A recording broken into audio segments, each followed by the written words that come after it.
show by yelling at you, Robin. Okay. But I won't yell. I'm not Alec Baldwin.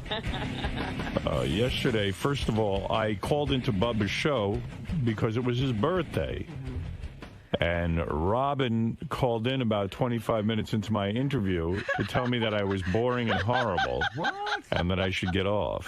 I never said you should get off. Well, a mere 25 minutes in? Well, I was in the car.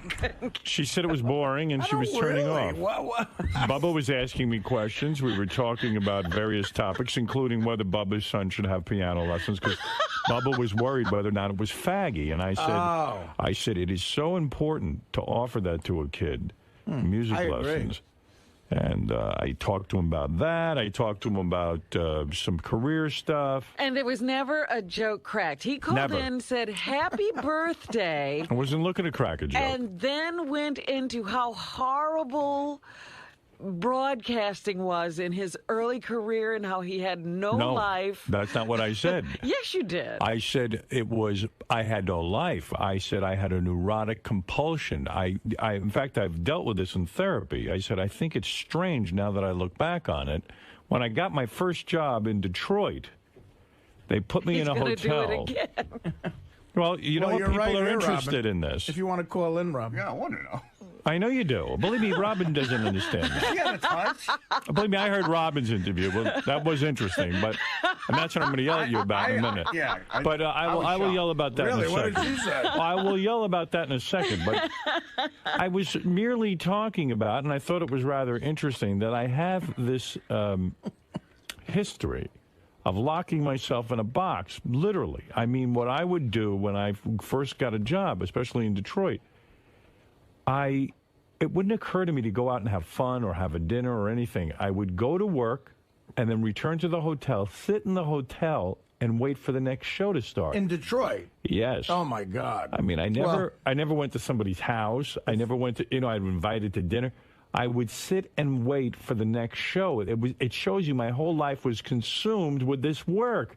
And the boys were asking me about my life, so I was talking about it in a serious manner. I got to tell you, I feel sorry. They ever even got to ask a question. He went into this diatribe about how he would never go back to his early years of broadcasting because his sucked. I said I would never want to return to those days. There was nothing, I got to tell you, I feel sorry for you. I really do. But when you talk to guys... I think you're tortured. I am. When you talk to guys in the broadcasting business, for the most part, they're a lot healthier than I am, because you hear them and they go, back in 1980 when I was at 𝗦𝗵cie𝘄, oh man, we went out and we partied. There's a bar we'd always get fucked up at. Right, and they always had lives. And here's my story. When I was at WWWW in Detroit, I sat in a room waiting for the next show. And then he went into how he lived at a monastery. I did. It was bizarre. When was that? For when I worked at WRNW. I find this interesting. Monastery. I lived in it is called the Cenacle up in Westchester in Tarrytown, not Tarrytown, in I can't think of the name of the town. Portchester. Where were you? I was in like around the Mount Kisco area. I can't think. Armonk. That was right, it. Yeah. And it was a cenacle with where monks lived, and were silent. And I lived there for a year. The price was right. It was $100 a month to live there. Yeah. This before you're married? Yes. Right. And I had no money. I was just starting out in broadcasting. I'm making $96 a week. How much can you afford to pay for rent? It was only you were allowed a cot. You couldn't talk. And weren't allowed to eat meat or fish or anything. You just were served vegetables. And you sat there. And I would come home. I would work all day and night at the radio station. And then I would sit in a room. It was like a jail cell. It was the size of a jail cell. And I would sit there and wait for the next show. And then Bubba got to ask one question, which was, well, when did you start to really make some money? And I explained to him, because Bubba's fantasy was I was making big money in certain markets, like, oh, when you went to Los Angeles, and I said, no, it's just the opposite, because I kind of made some, I think, bad deals. Because I took these stations and elevated them to #1. Yeah. But in order to prove that morning radio could succeed on a syndicated basis, I had to take shitty deals. Well, look at what, one station bill. It's New York, but 50 mil from one station. Exactly. But it was almost like 𝗦𝗵cie𝘄 listening to him, because of my struggle. Meanwhile, you listen to every word. Well, maybe. No, I said that. I said, I can't. Okay, they got to change subjects eventually. And I'll bet. And then what did they change the subject to? How's Artie? All right. And I said, I love Artie. I said, yeah, Artie's got his issues. And I reminded people that Bubba at one point weighed almost 500 pounds and pulled his life together, but pulled it together when he was ready. 488, that's right. Rough. I couldn't imagine having another 200 pounds. But Artie, you don't understand what was going on. This is very interesting. Instead of that was not the conversation. No. The conversation was, Artie has a hole he's trying to fill. No, I said to Bubba, you must have had again, you're wrong. A hole. I said to Bubba, tell me something. If you're discussing Artie's eating, I said, whether it's eating or drugs, I said, Artie always has some addiction. I got a hole I'm trying to fill. It's on the chick from Philly. So I said to Bubba, do you, now that you've lost weight, do you have this addiction in some other area? I was curious. He said no. The guys explained that he's more addicted to hanging out with his kid. No, but there was a whole discussion about Bubba. I'm going to get to that. You don't let me talk. Yeah, I'm sure Bubba's. Then when I was on Bubba's show, I said, psychologically, the eating, whether it's drugs or gambling or eating or something. Right. I said, you're hungry, not hungry literally, you're hungry for something, whether it's love or who knows, someone to take care of you, you don't know. So I said, Bubba, what do you think you were really hungry for? And I'm talking to a hillbilly, and Bubba's like, I don't know what you're talking about. I go, well. He doesn't examine that. No, he wasn't into examining that. He tried, but it was, obviously not the right forum. So I said, Artie needs to get in touch with that. I said, but it's up to him to go to therapy, and I don't know if he'll be ready to do that. See, we're skipping through this rather jauntily. It sounds kind of interesting, doesn't it? No, you were droning on. Droning. About, my poor life. You were jealous miserable. That you were you couldn't stay out of it. I had a horrible time. Okay. It was awful, and So why didn't you turn off? And struggled. I was like, he can't be serious. Why didn't you turn off the radio? No, you know what you did? You had to be a part of it and ruin it. Then from Artie's hole. So what? So turn it off. It wasn't interesting to you. There's enough channels on Sirius. I wanted to listen to this channel. Believe me, you loved it. And you had to insert yourself. After Artie's hole, they went to Tyler's music. And that was fascinating. He thinks giving a kid piano lessons is gay, and I said, you know something? I said, Bubba, wait a second. I said, Bubba, let me tell you something. I said, you think Billy Joel with his young wife and his jets and homes, and I said, right now Beth is on a jet with Billy Joel and Katie going to Chicago to play in front of thousands of people, and he got tons of pussy. And then, of course, Ned said, yeah, and Elton John sucking a cock. So I said, that's a good point there. So it was rather fascinating. Should this be... And Billy's got a few holes he's filling. And I even said, if you have the means and you don't offer your kids some kind of musical outlet, it's almost like child abuse. It's like, it's not teaching your kid how to swim. Like poor Robin doesn't know how to swim. That's a life-saving thing. Oh, you're a mess. I'm not going to sit here what I'm going to suggest at this point about not getting swimming. What I'm going to suggest to you is that it was hard for you to stay out of hearing me working with another human being.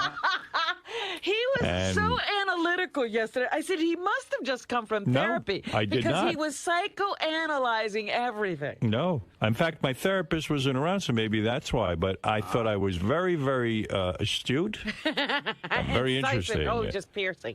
Anyway, so getting on with this. So Robin calls in, and then I hung up.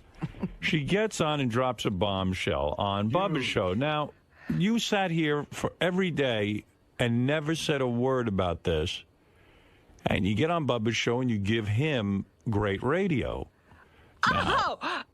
Now, why would you do that? I love Bubba, but why wouldn't you mention it here first? I was calling you. You know what? I was coming home, listening to the wrap-up show. Not the wrap-up show, the Bubba's show. Bubba Love Sponge show. You came on. Right. I was immediately going to get... But before you came on, I was getting out of my car to call you.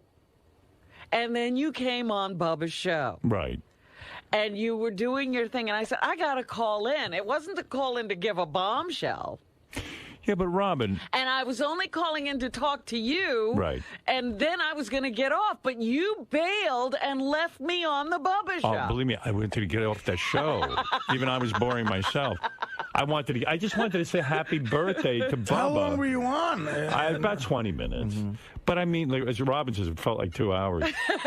and you know, and I had vowed I was only going to call in and say hi, happy birthday, and get off, because Bubba's got his own thing going, his own agenda. He does a great show. You didn't need me on there. And, but, you know, I don't know. We started gabbing, and it felt good to me. And then, it sounds like Robin's a huge fan of Bubba, and you ruined her show. I did, evidently. I ruined the show. Well, there's nothing wrong with being a fan of Bubba. I'm a fan of it, too. It was interesting, but it went to the point of wham. You know, when you're going on too long about how miserable, you know, because you have a great life in comparison. Yes, I wasn't saying I was. I said I had a peculiar life. It was an odd life when I look back on it. May I ask what the context was? Because I didn't hear it. It's like, were they asking the questions that kind of led you down that path? They asked me. They didn't ask.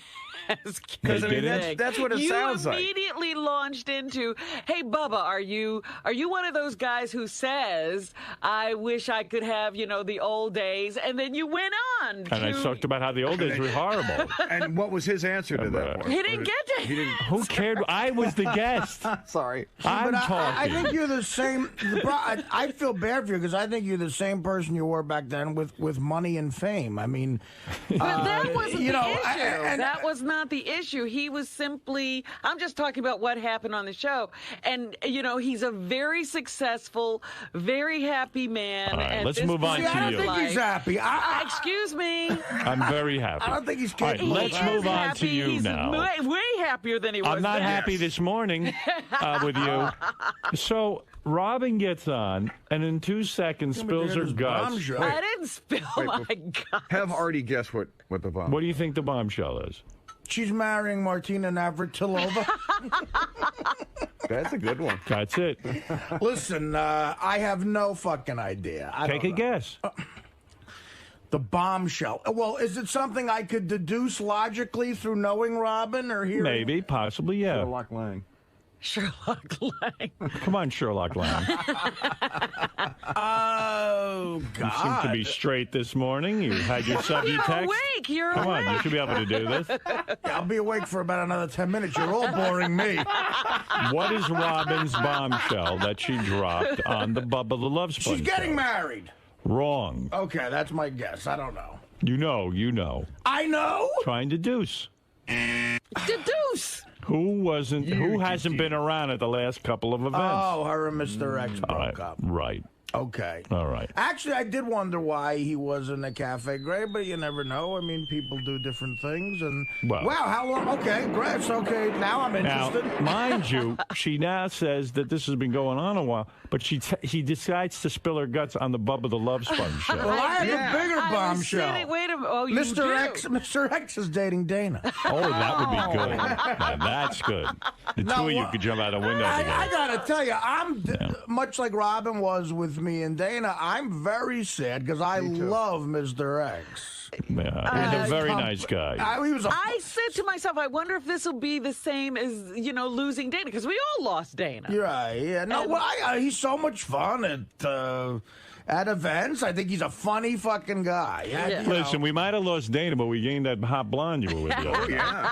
I don't mind that. There's always something to come. She can be any hair color you want. Yeah. And by the way, I mean, with Robin, the reason I just get upset is because here she sat, and she can't say, I didn't want to break the news to you on the air. She broke it on the air. I don't want to bust your chops, but that is something you should that's say. kind of fucked up. If you're going to say it on the air at all, if I'm guilty on Bubba's show of being boring, that's one thing, but to come on and be so fucking interesting. Why not call Elvis Duran? I was trying to help us out. And how did it just come out? Don't help.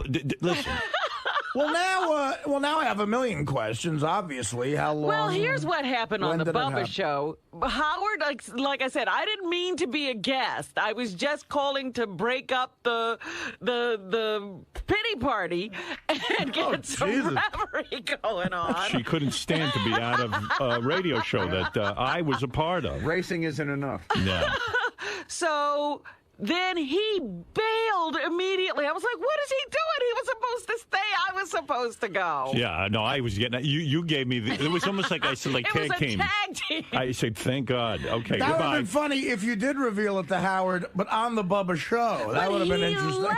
He left. You know what? He Beth launched himself out of there and left me Beth was in the bag. Chicago. She left me dinner with the turkey meatballs and, she cooked a bunch of things for me. So How come you don't invite me over for the meatballs? I only had 7 of them. And I know you're going to eat all 7 of them. No, wait, so that leaves 2 for you. Yeah. So I was dreaming about, heating that up, and I had the green beans, and I put some rice in there. It was beautiful. Dream. So I was like, I got to go eat, man. And Robin called me and went, exactly okay, what goodbye. He said. Hey, I'm going to go have dinner. See you. Yeah, when you hung up from Bubba's show, did you listen to it? No. Or so when did you find out about this revelation? Tim called me. Oh, well, first, Robin calls me. Because she had the guilt. I didn't have the guilt. Calls it was up, actually what I was planning to do. Please. Then she calls me, and she says, look, I want to tell you, I said something on Bubba's show.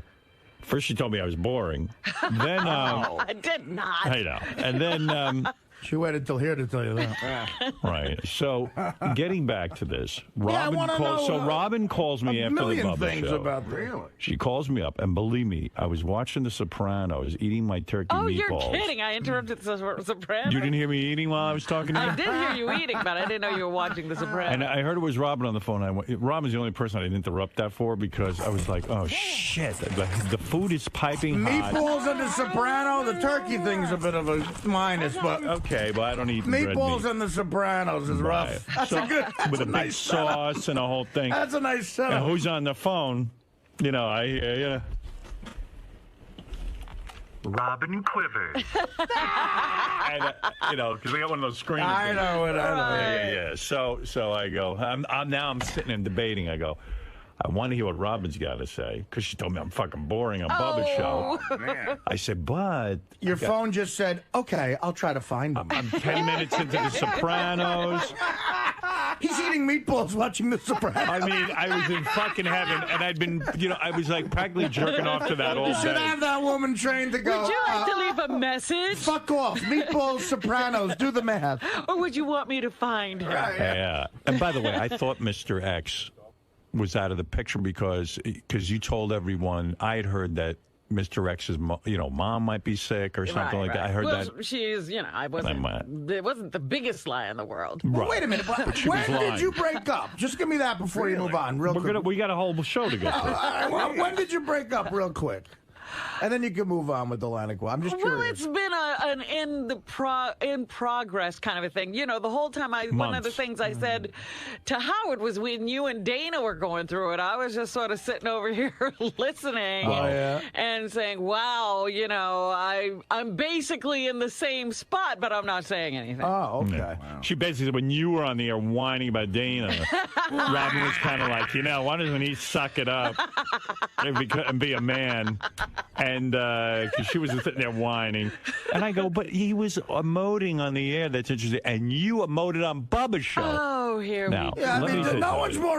Look, I give it up here. You got to give me that heroin day. I mean, I let it you roll. know, it wasn't quite the same kind of thing. We weren't breaking up and making up. We were just going through a very extended, Right.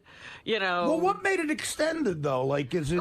Did you have a lot of years and years of being together? You know, you just don't abruptly.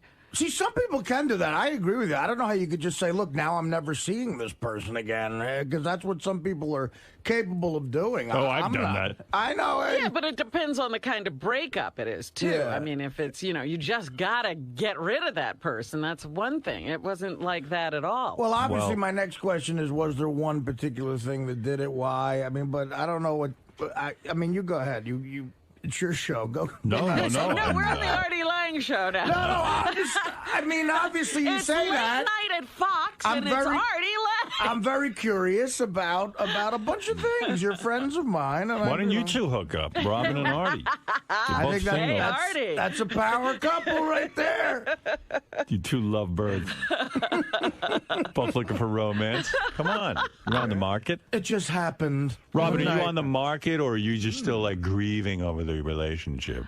I'm not necessarily on any market. You know, my mind has gone to, well, what will I do now? But she's at Chippendales every night. I said, I'm no desperate housewife. I don't have to fall into someone's arms. I had heard some speculation that possibly Robin and Mr. X weren't together, but I said, look, Robin would tell me. Who are you hearing that from?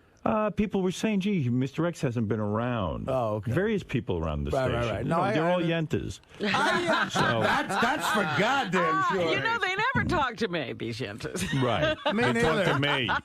And then at one point, even somebody said to me, kind of casually but being serious, that they felt Robin's race car driving was a death wish because she's so broken up about Mr. X. And Who said that? I'm never telling you. You. No. Somebody said that to you? Yes. Really? Yes. When did they say that? It was a serious conversation, and they said, would you be willing to talk to Robin? I said, look. Another intervention you have to do. Yeah, I said, look, my head's going to explode from all these psychos I work with. Artie on at 1. Yeah, I don't have time. Now you know why I'm on Bubba babbling. No, but I don't want to give you a hint, Robin, but here's how the conversation went. I think Robin has a death wish. No, this was very serious, and someone who was really concerned about Robin. I can't imagine who this is. You never will guess. But a very nice person did this. A very nice person. Yes. And said to me, look, Donald Trump, Will Murray? I said, look, Robin hasn't said anything to me about Mr. X. I said, what do you know anything? Is anything going on?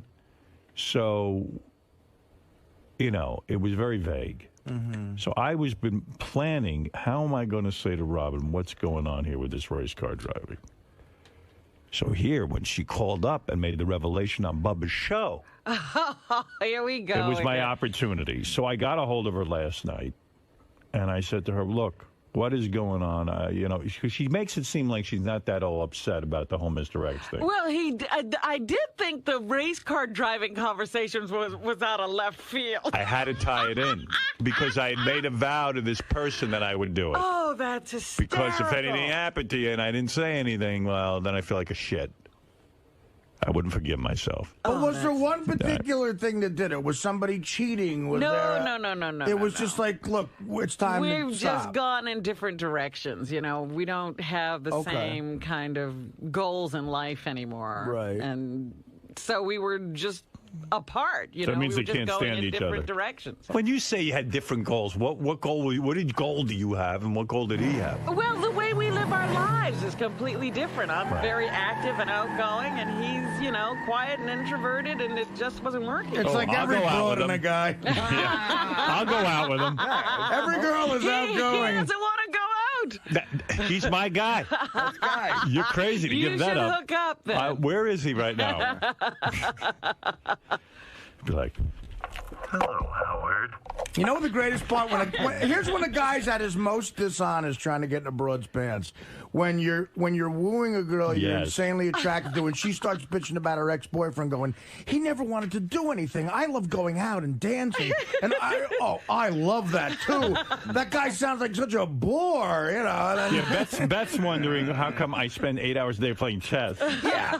You know, it's right like, now. You know what? I was doing We're like a young Denny Terrio when we're dating you. Yeah. I was doing a story about some couple that just got together and they unveiled their relationship at the theater when they went to see some show. And I remember thinking to myself, yeah, isn't that, remember when? Right. He would take you anywhere. Yeah. Usually when people break up, they have the same goal, fucking someone new. Romance fades, that's sad. It does fade. What are you going to do? It's so anyway, Robin calls me, so I kind of crowbarred in a very awkward way. It was weird. The psychological racing with the breakup, and maybe, you're very upset. Now, and I'm telling him, and he goes, well, do you think your racing has anything to do? I'm like, what? Well, I'd heard you were very, very upset about the breakup. Who did you hear that from? I can't say. Again, I haven't talked to anybody, Howard. All right. Who are you talking to? Talking to people. Yentas. No one knew for sure. They were speculating, and I went. And so now I'm Robin would tell me. Robin would tell me. Of course, she told Bubba. But she told Bubba. Well, I mean, that's like if I announced my divorce. No, on 𝗦𝗵cie. Here's what happened. Again, you abandoned ship. Don't make excuses. I'm telling you, Artie, it was like getting off. He was jumping on that lifeboat off the Titanic. Don't tie in if I was a boring guest with your... So you told Bubba because you panicked. With your panic. She's driving in a race car, and yet... It was my fault she told Bubba because I was so bad of a guest. I didn't mean to be on the show. What I meant Who asked you to call in? She didn't mean to be on the show. You accidentally ended up on the show. You called in. What I meant to do was talk to Howard. He happened to be on Bubba's show. I got right off. She goes, you're boring. I go, okay, goodbye. I won't bore anyone anymore. I'm out. Well, now that I'm here.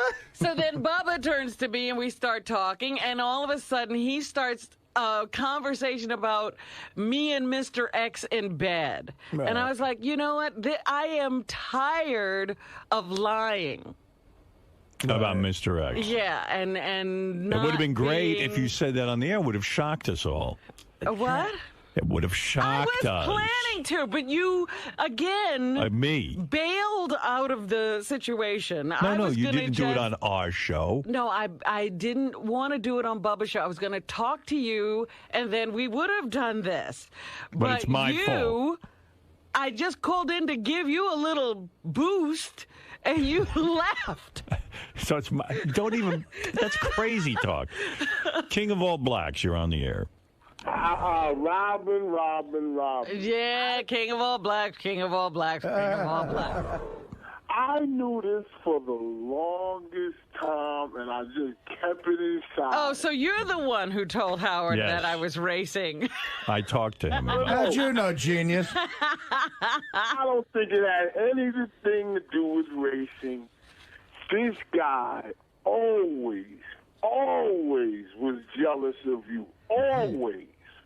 And he just was like, it was eating him up alive how you had this, like, it seemed like an exciting life, and he was just, like, so bored, like, with his own life, and he wanted you to be bored with him. You see what I'm saying? No. You're fucking crazy. It took you forever to get out that analysis, and we hung with you. How do you know his life was boring? You don't know anything about Mr. X. I don't know anything about him, but I know he's one of them bougie type of guys. Yeah, he's very far from bougie. He's not bougie? You're bougie compared to him. Yeah, you're way more bougie than he is. It would take him about 3 seconds to beat the shit out of you. You're practically Ireland Baldwin compared to him. Oh, he can fight? He's one of the fighters? What a nice reference that was. Yeah. Hey, listen, Howard, I gotta tell you this. I know you are. I read the revenues that you made for K-Rock when you was on K-Rock in the Daily News yesterday. Right. Amazing. $50 million, and now they're down to like 16. That's the right. funniest thing in the world. All right. Thank you, King. Oh, I love you. Love you, too. He's King checking in. Going nowhere. But you know what I mean? It seems to me like when breakups happen, there's some...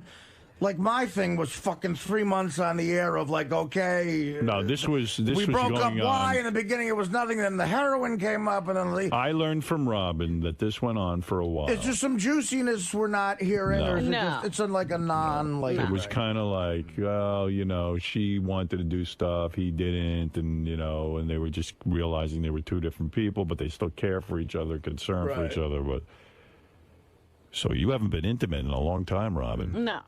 When's the last time you were intimate? I can hardly remember. Wow. Vibrator City. Yeah. Wow. Sorry. Right. What do you think? That's a very familiar sound to me. Over a year? No, not a year. Yeah. Wow. Over a year. Yeah. Oy vey. Because I was sort of just, absenting myself from the situation. Well, this is good now. Now that you're on the market, we can get the word out. Yeah, there you go. Oh, yeah, dropping loads. Guys are different, man. I had a thought. I think you're going to move. Well, I've been thinking about that for a couple of years, too. I think you put yourself out there where you live now because he's there. Mm-hmm. And I never, I don't like that one bit. I really didn't. I was like, oh, my God. Like, Robin had this great apartment. It in was the an city. odd choice where she lived. I didn't realize that, though. I mean, that's nice, though. You're into a person. That's nice to do. Are you going to do a chocolate singles ad?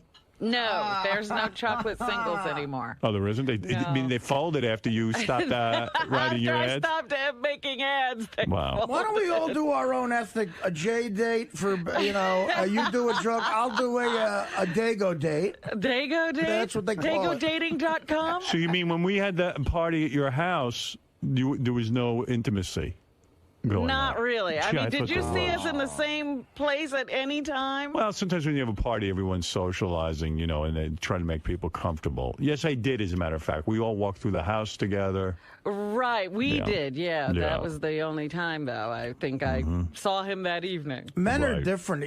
Me and Dana, had sex in Turks and Caicos New Year's Eve. And then it really went sour right after that. And a couple of weeks into Sirius when I told you guys about the problems. And then we were 4 months, nothing had happened. And Sexually. yeah. And then we got back together, and I mean, guys, I was just so horny when I saw her. And it was really like I somehow got her into bed, even though it was clearly still over. I felt like getting laid. And then after that, it was like, God, fuck, it wasn't until last November when I met that That's girl. a huge Right. mistake, going back sexually when you know it's over. Yeah, because then that just prolongs. We did well. That exactly because then in a woman's mind, it's an emotional. Was it attachment. awkward, Robin, at your party, the house party, when you had everyone to your home, to have to fake it that you guys were together? Like, was there a discussion? Well, we weren't, we hadn't really. Figured it all out. That wasn't, we didn't necessarily know that was going on at the time.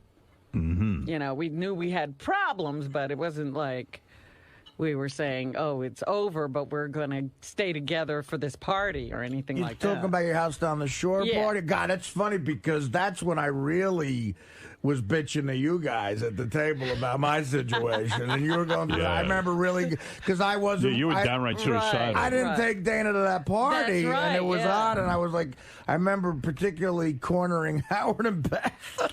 Bob Levy is on the air. Yes, Bob.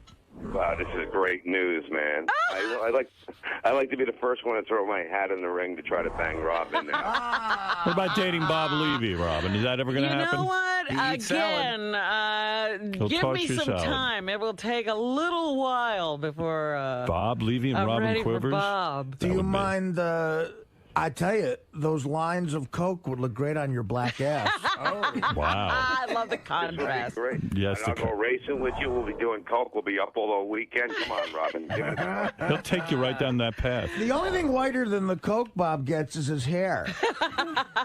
Did you find you're not attracted to Bob at all, Robin? I love his comedy. Right. Did you and Mr. X try counseling at all? No, he's not. That's when I sort of knew that there was no, he's not into that at all. That was made clear very, very early. I don't want to sound in our relationship. Either a relationship works or it doesn't. I don't want to sound prejudiced because this is true of a lot of Italian guys too. You don't see a lot of brothers in counseling. Doesn't happen. That ain't a man's world right there. Yeah. All right, Bob. Well, you've thrown your hat. You're the first one to throw your hat in the ring. Well, all of Bubba's staff was willing to. I was on almost a gangbang before I was out of there. Anybody you should do Spice Boy. Yeah, you've said you're attracted to gangbang. Now, you don't suspect that Mr. X is with another woman at this point, do you?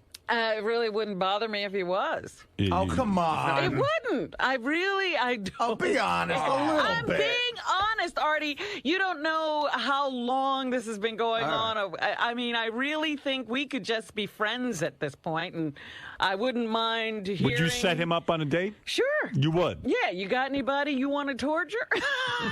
Wow. Whoa. Yeah. That's a joke. No, this is, I'll tell you what. This is, okay, here's a great question. Supposed to be funny here? You're a scream. Here's a great question, though. That night when me and Dana and Howard and Beth went out with you guys to Per Se. Yeah. And I thought Mr. X was being a riot that night. You enjoyed the heck out of it. I did, but Howard in particular thought he was being rude. You said, "No, I don't care." You shushed it off like you don't care.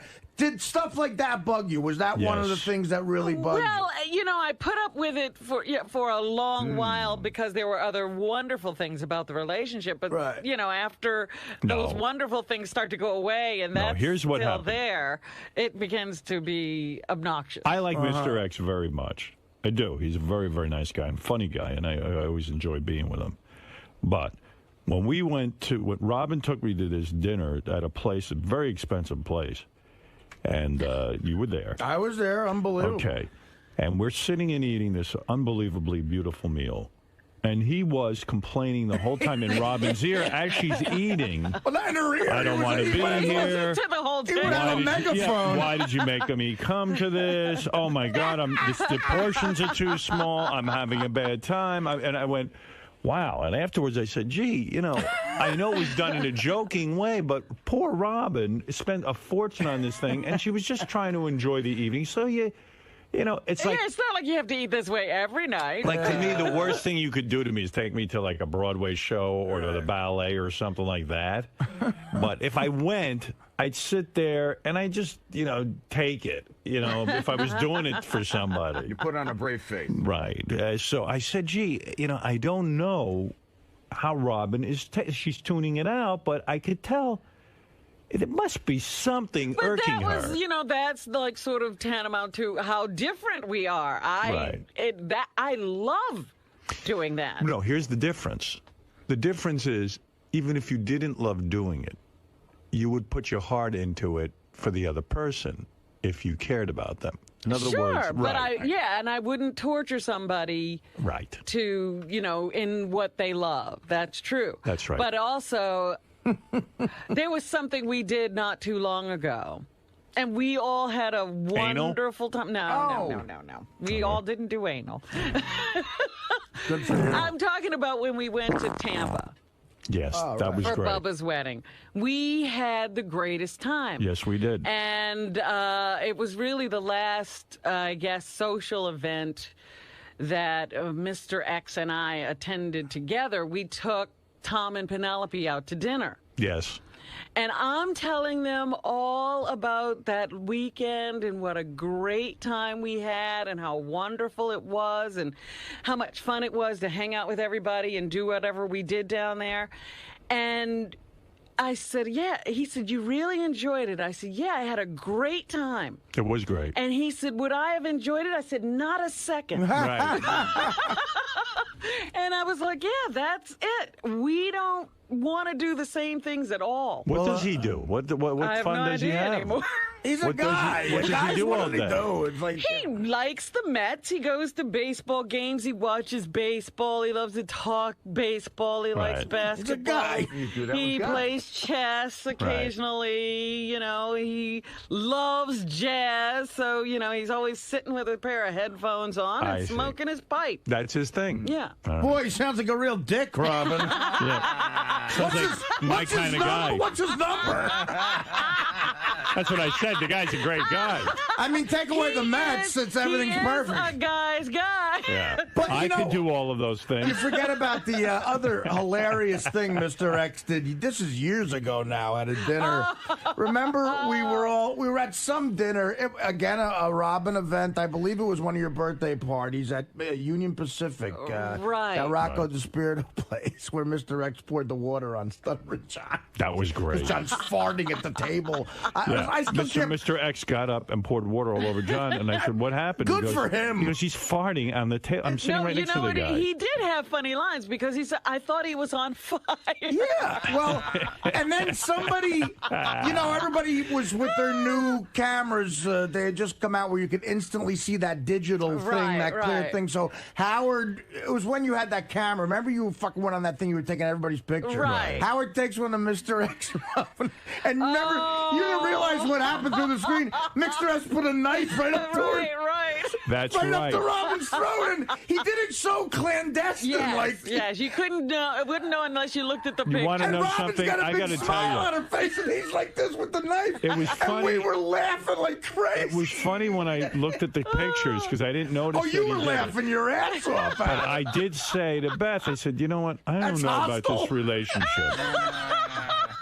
He put a knife to Robin's throat in the picture.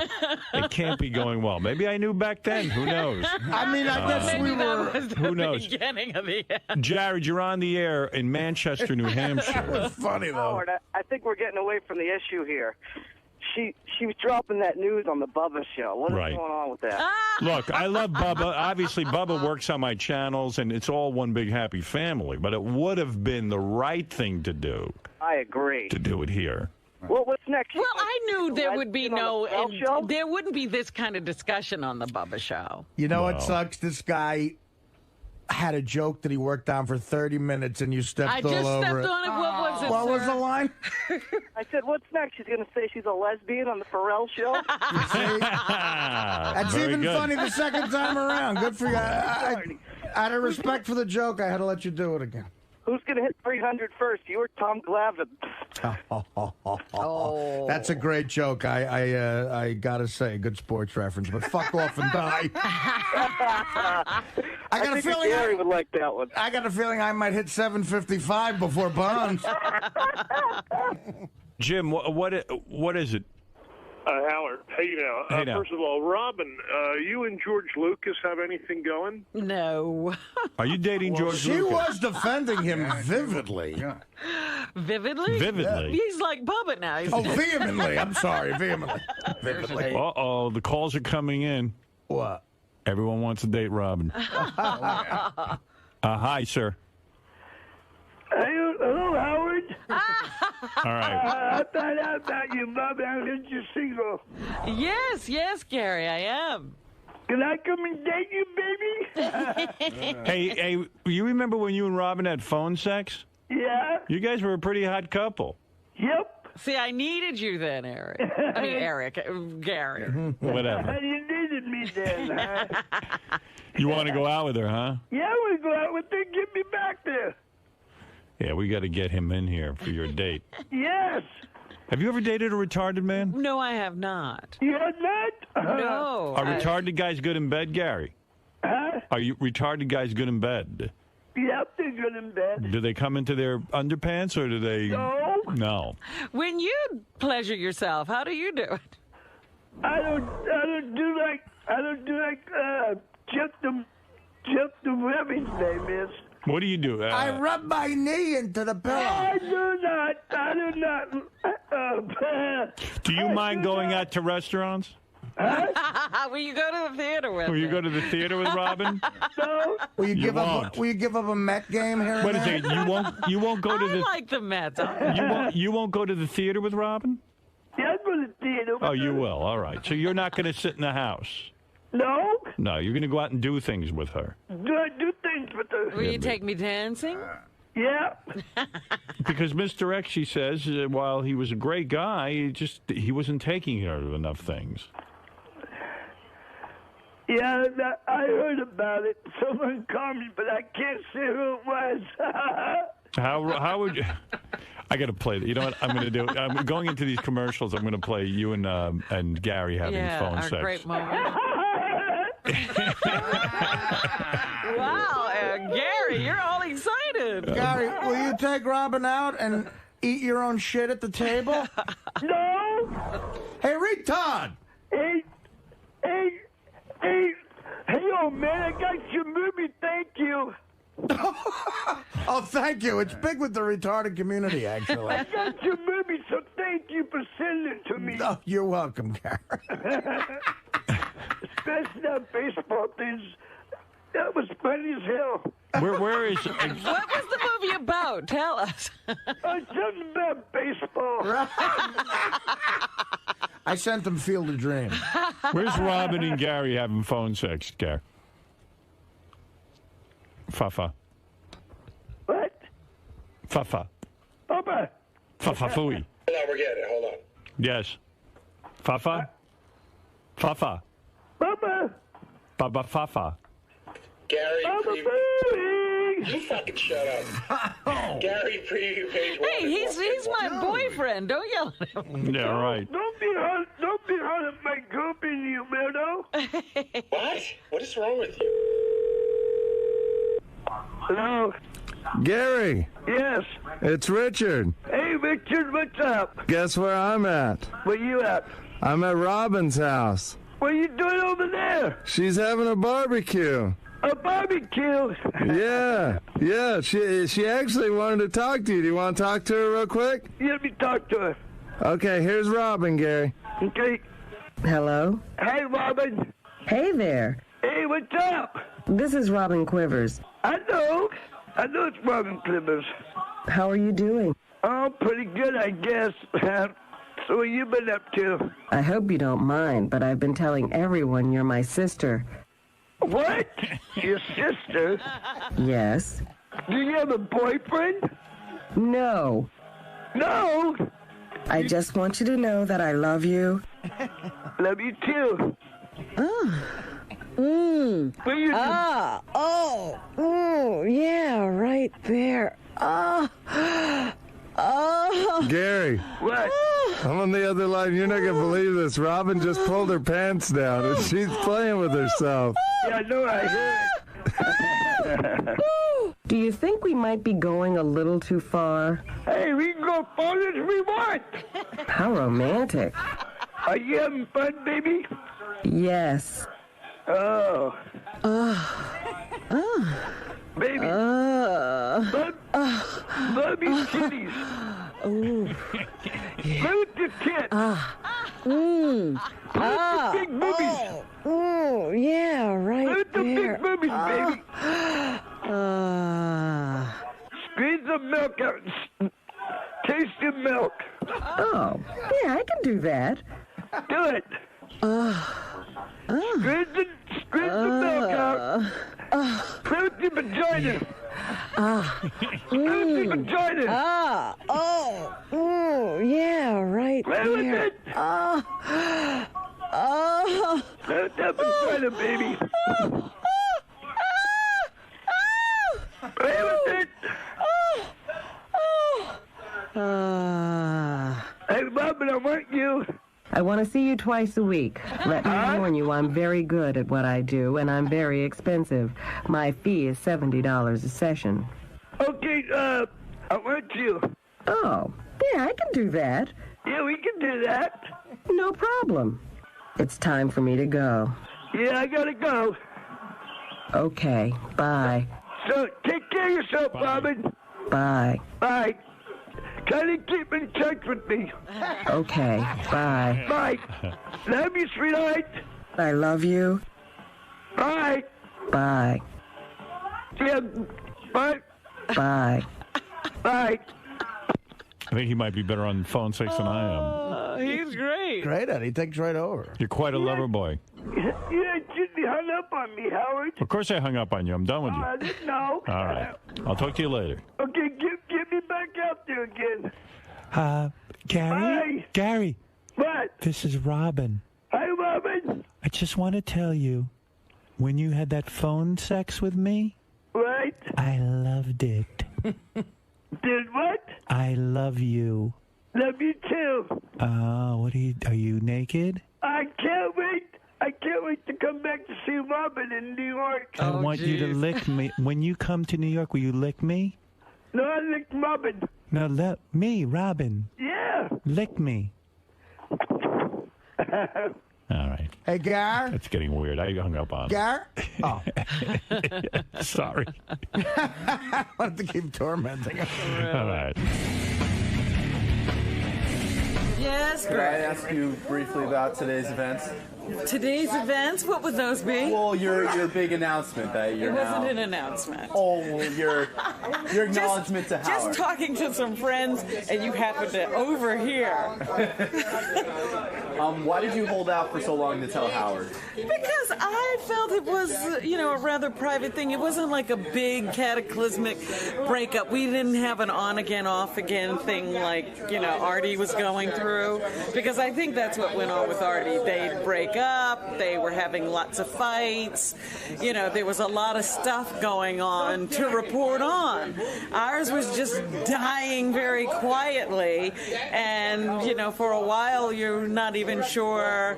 You're not sure what you're going to do, but you're not sure that you're going to break up. You're just sort of going through it. It wasn't really explosive at all. So because it's so gradual, you just kind of pick the right moment to sort of bring it up. It's not like hey, we had a big fight last night and it's all over. Right. No, there was nothing like that. Now, what about some of your solicitations from some of the single members of the, fans of the show? Like, well, Gary I'm the Definitely Retard? going to call Gary the Retard. Definitely. He'll be getting a call from me. I think he should have the first shot. What does it take to woo Robin Quivers? Lots of money. Doesn't this look good? Is this the next couple? I think there's something brewing here. Yeah. All right, Robin. Well, was it tough though talking about that on the air, because that's sort of like the... Well, again, it was like, geez, I haven't even said we've had problems. There was no build-up. So it became like, sometimes situations would come up on the air where people were talking about, and I was like, I can't even join these conversations because I really haven't said anything, and it became like, God, I feel like I'm lying to everybody. And so I finally said, you know what, I got to stop this. I need my life back in order. I need to be able to tell the truth. So I said, it's time for me to just reveal that. So now it's a weight has been lifted off a little bit. Yeah, absolutely. All right. Well, good luck with Gary and the possibility. Are you free? No. Yes, I definitely am. I most certainly am. Well, let's go make out in the back room. Oh boy! Hands off my. Angie's wanted me for a long time. Hands off my lady. Let's go. Let's go make out. I tell you, the whole Bubba crew was fighting over me last night. Really? This crew. You're a hot commodity all of a sudden. Look at you. I got a lot of email about Alec Baldwin and playing the tape and everything, and I told you I was kind of mixed on whether to play it. You were on the fence. I really was, and a lot of people disagreed with me that Alec Baldwin is wrong in this, but I said they're both wrong, and the kid is the victim, and I like Alec a lot, but I gotta, listen, when I hear a tape like that. Hey, I want to tell you something, okay? And I want to leave a message for you right now, because, again, it's 10:30 here in New York on a Wednesday, and once again, I made an ass of myself trying to get to a phone to call you at a specific time. When the time comes for me to make the phone call, I stop whatever I'm doing, and I go and I make that phone call at 11 o'clock in the morning in New York, and if you don't pick up the phone, at 10 o'clock at night, and you don't even have that goddamn phone turned on. I want you to know something, okay? I'm tired of playing this game with you. I'm leaving this message with you to tell you you have insulted me for the last time. You have insulted me. You don't have the brains or the decency as a human being. I don't give a damn that you're 12 years old or 11 years old or that you're a child or that your mother is a thoughtless pain in the ass who doesn't care about what you do as far as I'm concerned. You have humiliated me for the last time with this phone. And when I come out there next week, I'm going to fly out there for the day just to straighten you out on this issue. I'm going to let you know just how disappointed in you I am and how angry I am with you that you've done this to me again.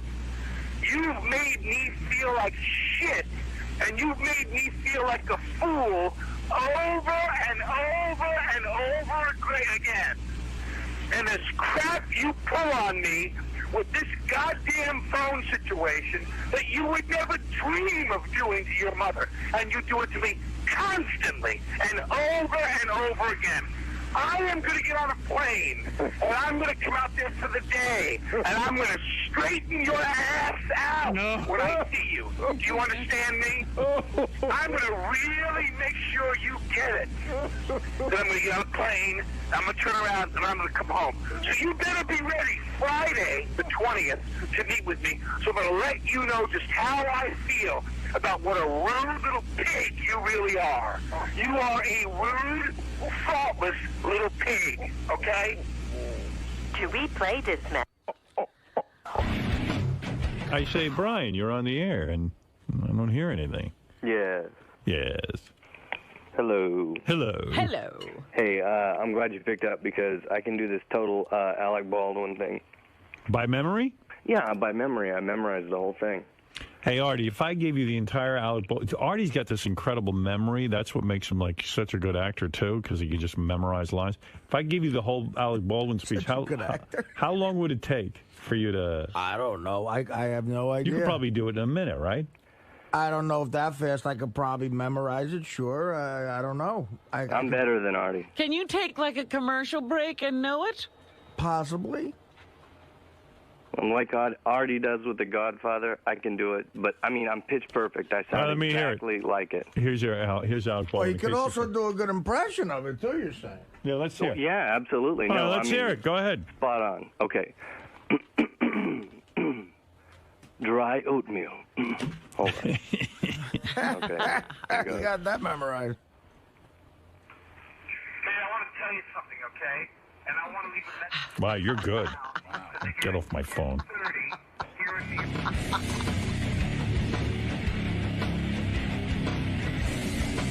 Hey, I think I got some of this down if you want to try me. Go ahead. All right, I got to... You want to do it with a megaphone or... It's up like through a phone? Well, I'm not, it's Give funny. That effect? Let me explain my process when I work. I try to memorize it first and then get like a character voice down or try to like say it.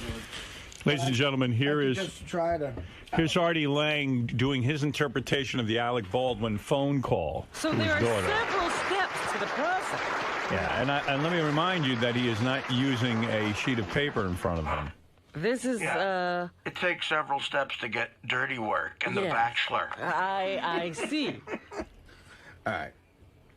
The amazing part is that he memorizes within minutes. Go ahead. I want you to know something, okay? And I want to leave this message for you right now. Because, again, it's 10:30 in the morning here in New York on a Wednesday. And once again, I have made an ass out of myself trying to get to a phone to call you at a specific time. When the time comes to make that phone call, I stop whatever I'm doing to make the call, and at 11 o'clock in the morning here in New York, you're not there to pick up the phone. At 10 o'clock in the evening, and I call, and you don't even have the goddamn phone turned on. I want to tell you something, okay? I am done playing this game with you. All right? I'm leaving this message to tell you that you have insulted me for the last time. You've insulted me. You don't have the brains or the decency as a human being, and I don't care if you're 12 years old or 11 or a child or whatever, and I don't care that your mother is a thoughtless pain in the ass and clearly doesn't care what you do as far as I'm concerned. I'm telling you, you have humiliated me for the last time. And next week, I am going to fly out there, and I'm going to straighten you out on this issue. I am going to fly out there, and I am going to tell you just how disappointed in you I am. I'm going to tell you how angry I am with you for doing this to me once again. You have made a fool out of me, and you have pulled this stuff over and over me, stuff you would never dream of pulling with your mother. You do with me constantly, okay? And I'm going to fly out there next week, and I am going to straighten your ass out. And I'm going to make sure that you really get it. I'm going to make sure that you know what a rude, thoughtless little pig you really are. Do you understand? You're a rude, thoughtless pig. So be ready on Friday the 20th, because I'm coming out there. I'm going to tell you this, then I'm going to turn around. I'm going to fly right back home. You are a rude, thoughtless pig. All right, I got to say something. Oh, that was great. Now, first of all, there's nothing like watching you work with a picture of Elliot Offen over your head. That was pretty much. I surprised myself there. Let me tell you something. That was incredibly good. I'd pay to see that on Broadway. You know what? I'm looking at that and I'm saying that's every bit the kind of rant you would just die to see in a movie. Now, here's why you're a genius. You see, that's here's why you're a why- genius. What? You're a genius. I'm telling you. The fact, forget the memorization there. Right. Now, you did it in your own voice, but yet you became Alec Baldwin. What process did you go through to get to that? I would just... Gary points this out a lot, and it's very perceptive of him. Like Fred is a brilliant guy at doing impersonations. A mimic. I am not... I'm not good at impressions. I'm good at mimicking. Like, I'm good at getting a cadence down or picking out one little thing that might be funny about someone and just doing it repeatedly. Yeah. And, you know, I just try to, even at Mad TV, like, I would get away with it because the impression, if it wasn't dead on, it would at least be funny. Now, explain something to me. How many times did you read that over in order to memorize it? I glanced at it about 3 or 4 times during. Do you read it all the way through? The first thing I do is read the whole thing all the way through. The other thing I do is I take it by paragraph and I write down with a pen the first line of each paragraph because that's like a bullet point, right. You know. And it kicks off. As long, the hardest part, believe it or not, is remembering the first line of a paragraph or a monologue, because after I get that the last word in that sentence to me can kick off the whole rest of the thing. And you know, it's Jesus. Like again, that you know what I just also? did. The reason I get a lot of acting work in Hollywood is not producers care less about acting talent and more if you can do what I just did. Because you don't waste any time. And I'm like, look, I may not be Brando, but I guarantee you will never be late on the day. I'll get my take in 2 takes. You can get to the stars close up, and we're out of here. You know. You know what? I'm also thinking that should become somebody's set piece. You know, like when they go to auditions and they just want them to do something, they should do that.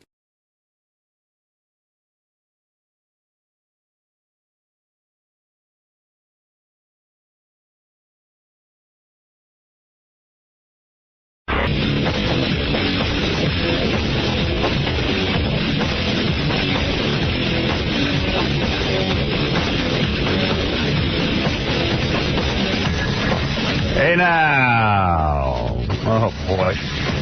Alright, let's see if I can get to the equipment. Hey now.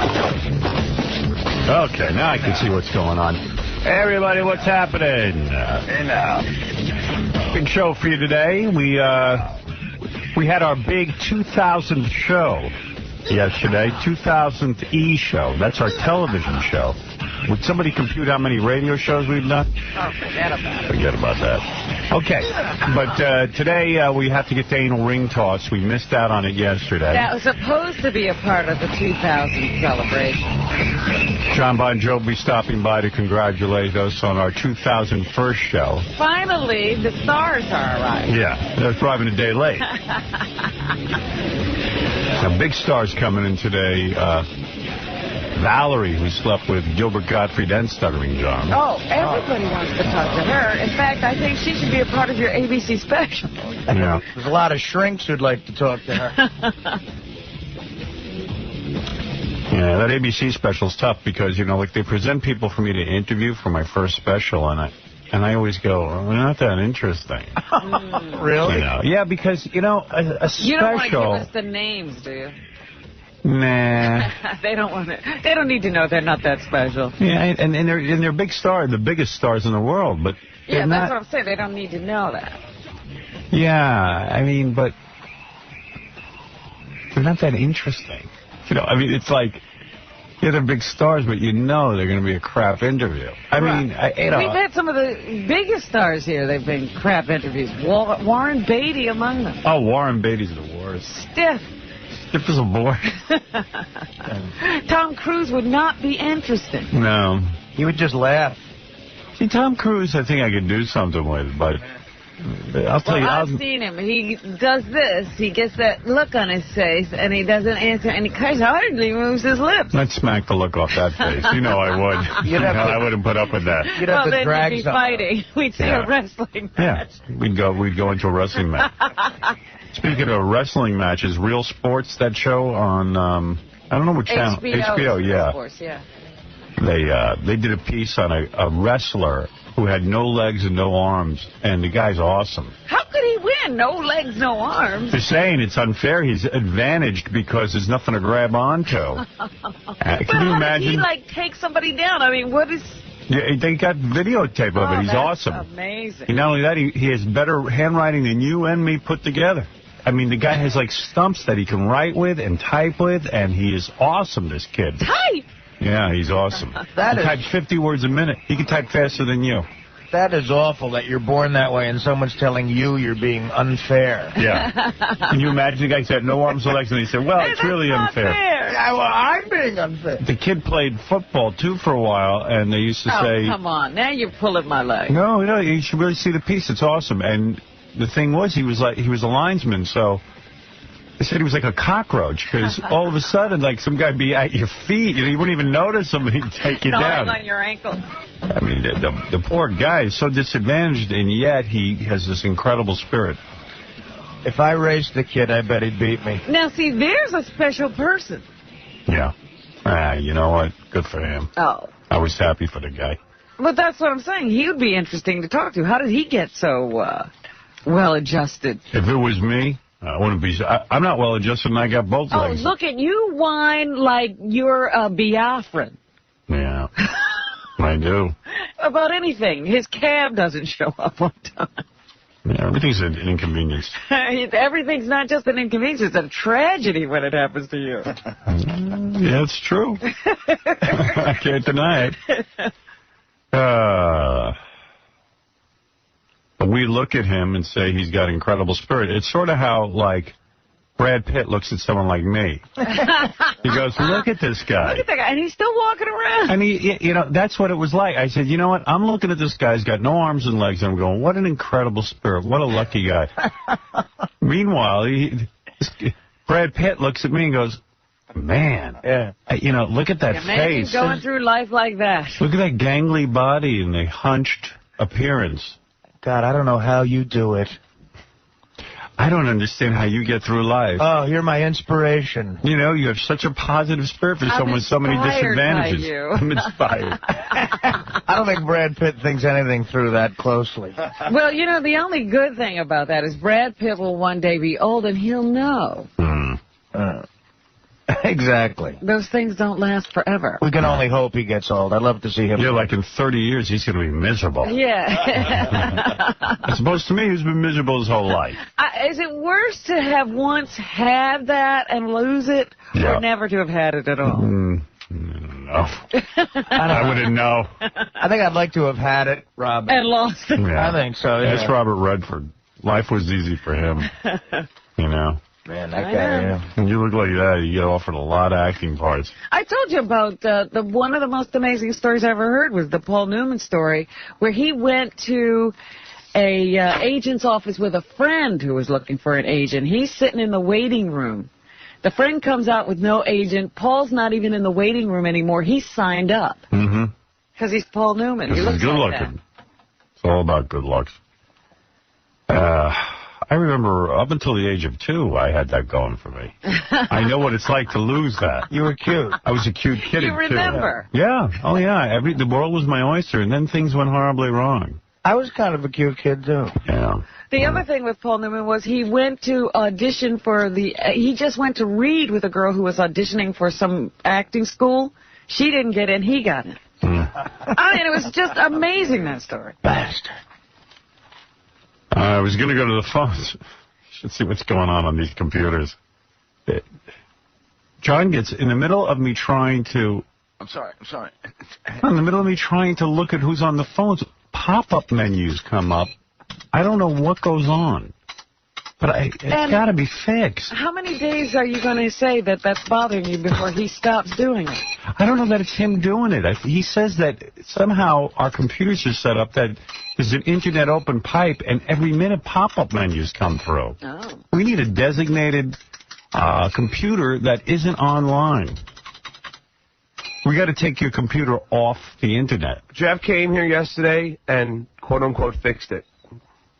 So, now you have to be off the network. No, he knows that, and I'm off the network. But apparently, there's no way you're off the internet. I know, but I am. You have your connection to the internet closed. Yeah. And where were those pop-ups coming from? Howard, I have no idea. It's worse than it was before. I'm in the middle of taking calls, and I'm trying to see the computer, and I can't see it. It's about 10 screens coming up. I know. I saw. I don't know.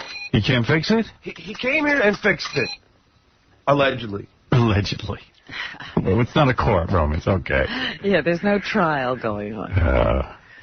All right, I'll look into it. When I look into it, things... There's an internal network that you're on, right? Not a... Yeah, but there's also a...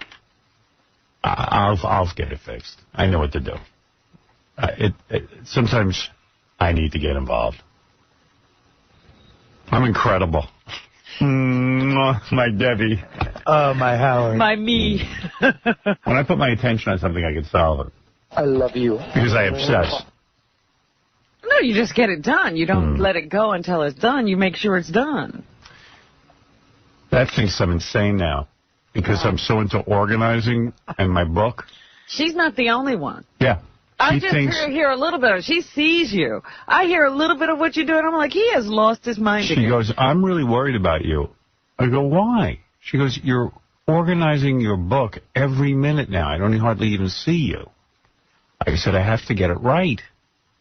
I'm not a person who is easily organized. It takes me time to figure stuff out. Why are you not easily organized? It's one of those things I'm not good at. I'm good at almost everything. So you have to study it like it's chemistry or something. I want to understand it. I want to understand the organized mind, and I'm trying desperately to learn it. All right. Have you seen any positive results yet? Yes, I have. Like, for example, Baba Booey said to me he's going down to some vacation spot, and I got a buddy who works there. Baba Booey. And he was, I said to him, hey, Baba Booey, I'm going to call my friend and make sure, maybe he can take care of you. Mm-hmm. And I wrote it in my book. I went home, and I took care of it. Now, normally, I would have forgotten, and Baba Booey would think I was a skunk. Baba Booey. I took care of it. That helps Baba Booey. I don't see how it changes your life. Hey, if you stay tuned, you're going to also... Well, with my kids, I know where they are all the time. I have schedules. Yeah, but that's big. What are you trying to understand? It's just writing things down. It's got to be written down in the proper place. Like, for example... Someone asked me, do you want to go away in March on some weekend. Uh-huh. I opened up my monthly view. There's a different view? I have 3 views. I have a whole year on a page. How big is this book? Want to see my book? I'm not going to show it to you. Carry it around. Is this the Frank Covey? Franklin Covey, yes, but I'm not showing it to you. You know what? Because you're a wise ass. I'd love to see it. And 2 weeks later, you'll be doing it. Let me see this book. If I showed you my book, you would be envious. Let me see it. No. Come on. No. Come on. No way.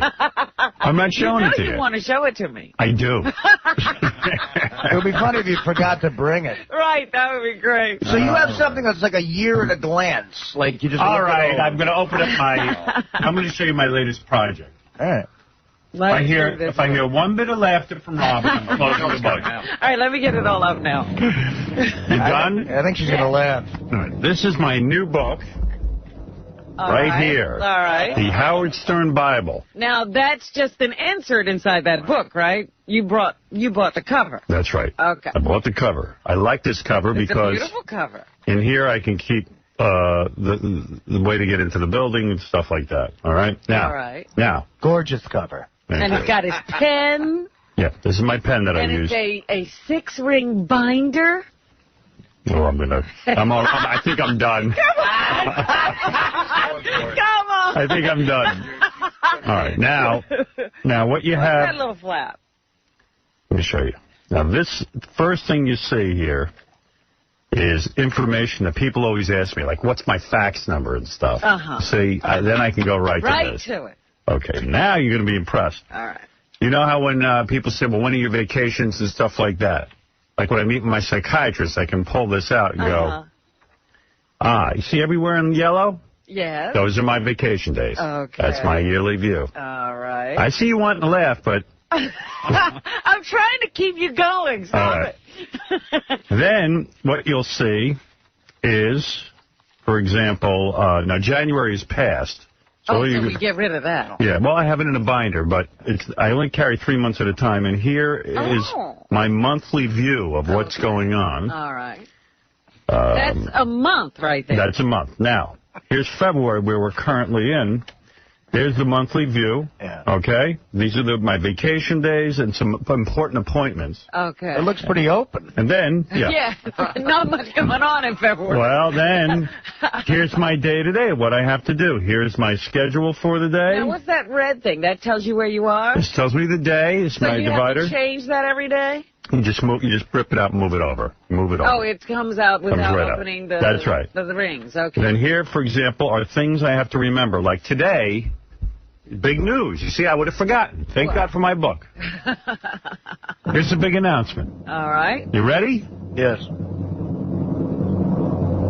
I will be calling Mark Grandy later. Thank God for that organizer. No.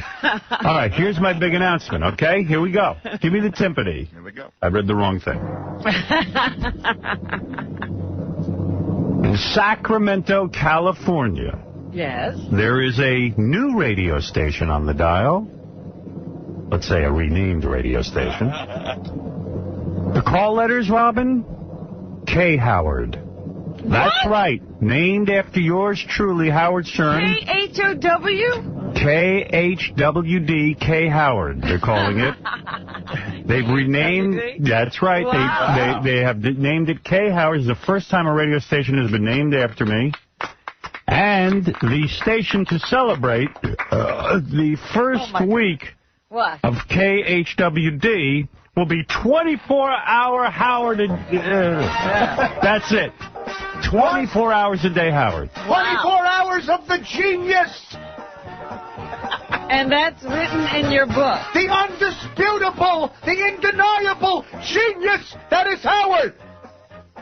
Thank you, Elliot Hoffman. You know what? So now that's in your book. Now, let me tell you why it's in my book. Why is it? It shouldn't even be in my book. That's right. I was going to say, why is that in your book? That's right. This would have gone into my computer. Yes. Where I print up my notes for the day. Yes. The computer and my cable are down. It was not functioning. So my backup.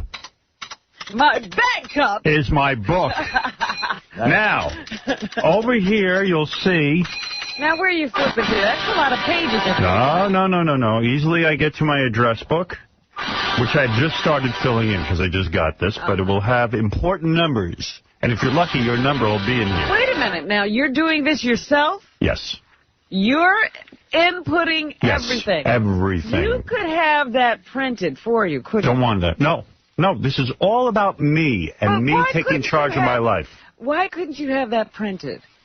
I don't want to print it. I want to put my own. You know what? It's a result of me doing my own address book. What? I found that our databases are completely outdated and that everybody's address and phone number in there is wrong. And now I've created a system to update everybody's phone number. And Artie's looking at me like I'm insane. I was going to say, is there anything in that book that says pay Artie is $200? Oh, right. okay, that right. missed the book. Somehow that didn't get in. Now, if I was talking on the phone, yes, I have a special little section here for notepaper.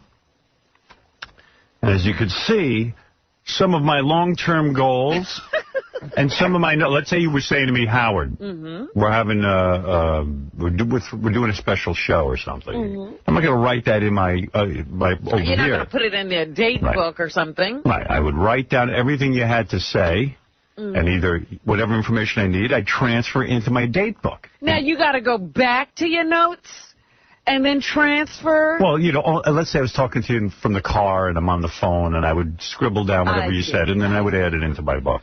This is my life, my book. Wonderful. You have to admit you're impressed. I am not impressed. Oh. There's got to be a better organizer than that. No, I researched everything. I like that you're not trusting computers that much and doing it that way. That's right. Because I'm the same way. Because, no, I use a computer Where's a lot. your organizer, Art? Well, I don't have one yet.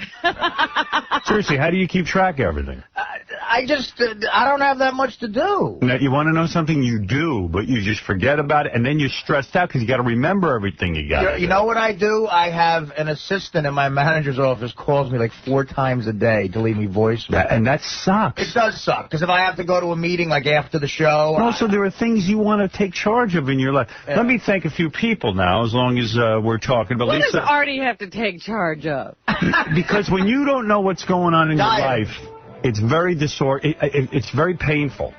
Because things happen, it's stressful. Like, even like you go, you know, if I had known it was somebody's birthday, I would have sent them a card, and then you realize you were keeping it in your head and you forgot. That stresses you out? It stresses me out. If I can't, listen, if I've got 20 things to do today and I got to walk around all day remembering them, it's a big problem for me. Now, I asked about Artie. You know, I'll tell you something. Like my agent, me about you. My agent used to call. Oh, forget Artie. My agent would call me up and say, "Listen, so and so wants to have a meeting with us on Tuesday," and I'd go, "I can't do it. I think I'm busy." He said, "What do you mean? What do you have planned?" I go, "I think something is going on. I got to check with Laura." Then Laura would keep a schedule somewhere, and she'd say, "Well, you didn't tell me anything for Tuesday." I go, "No, I know I had something for Tuesday." Well, that's because you're forgetting. Well, of course, because I don't remember. You're forgetting to tell Laura. Well, of course, and not only that, Laura then has to sit and email me. I want to go sit and chase her for my schedule. It's my schedule. And I'm going to, every time my kids tell me something, I'm going to, listen, come on, get off my back. All right. Keep your book. You know I what? know that Praise this will me. last. No, this has gone over a year and a half.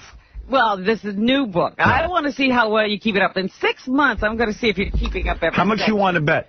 Every section. Every if section. I bet you, then you'll keep it up because you want my money. Baby, bet me 2 years from now. No, I'm not betting I'll bet you $10,000. I am not betting. Of course you're not, because you know I'm a man of conviction. No, you're going to want to take my money. I'm not giving you the incentive. What do you need, 5 years? I'll write down a legal letter with you right now. I want my goddamn $10,000. I'm going to ask I'll schedule our bet right now. Excuse me.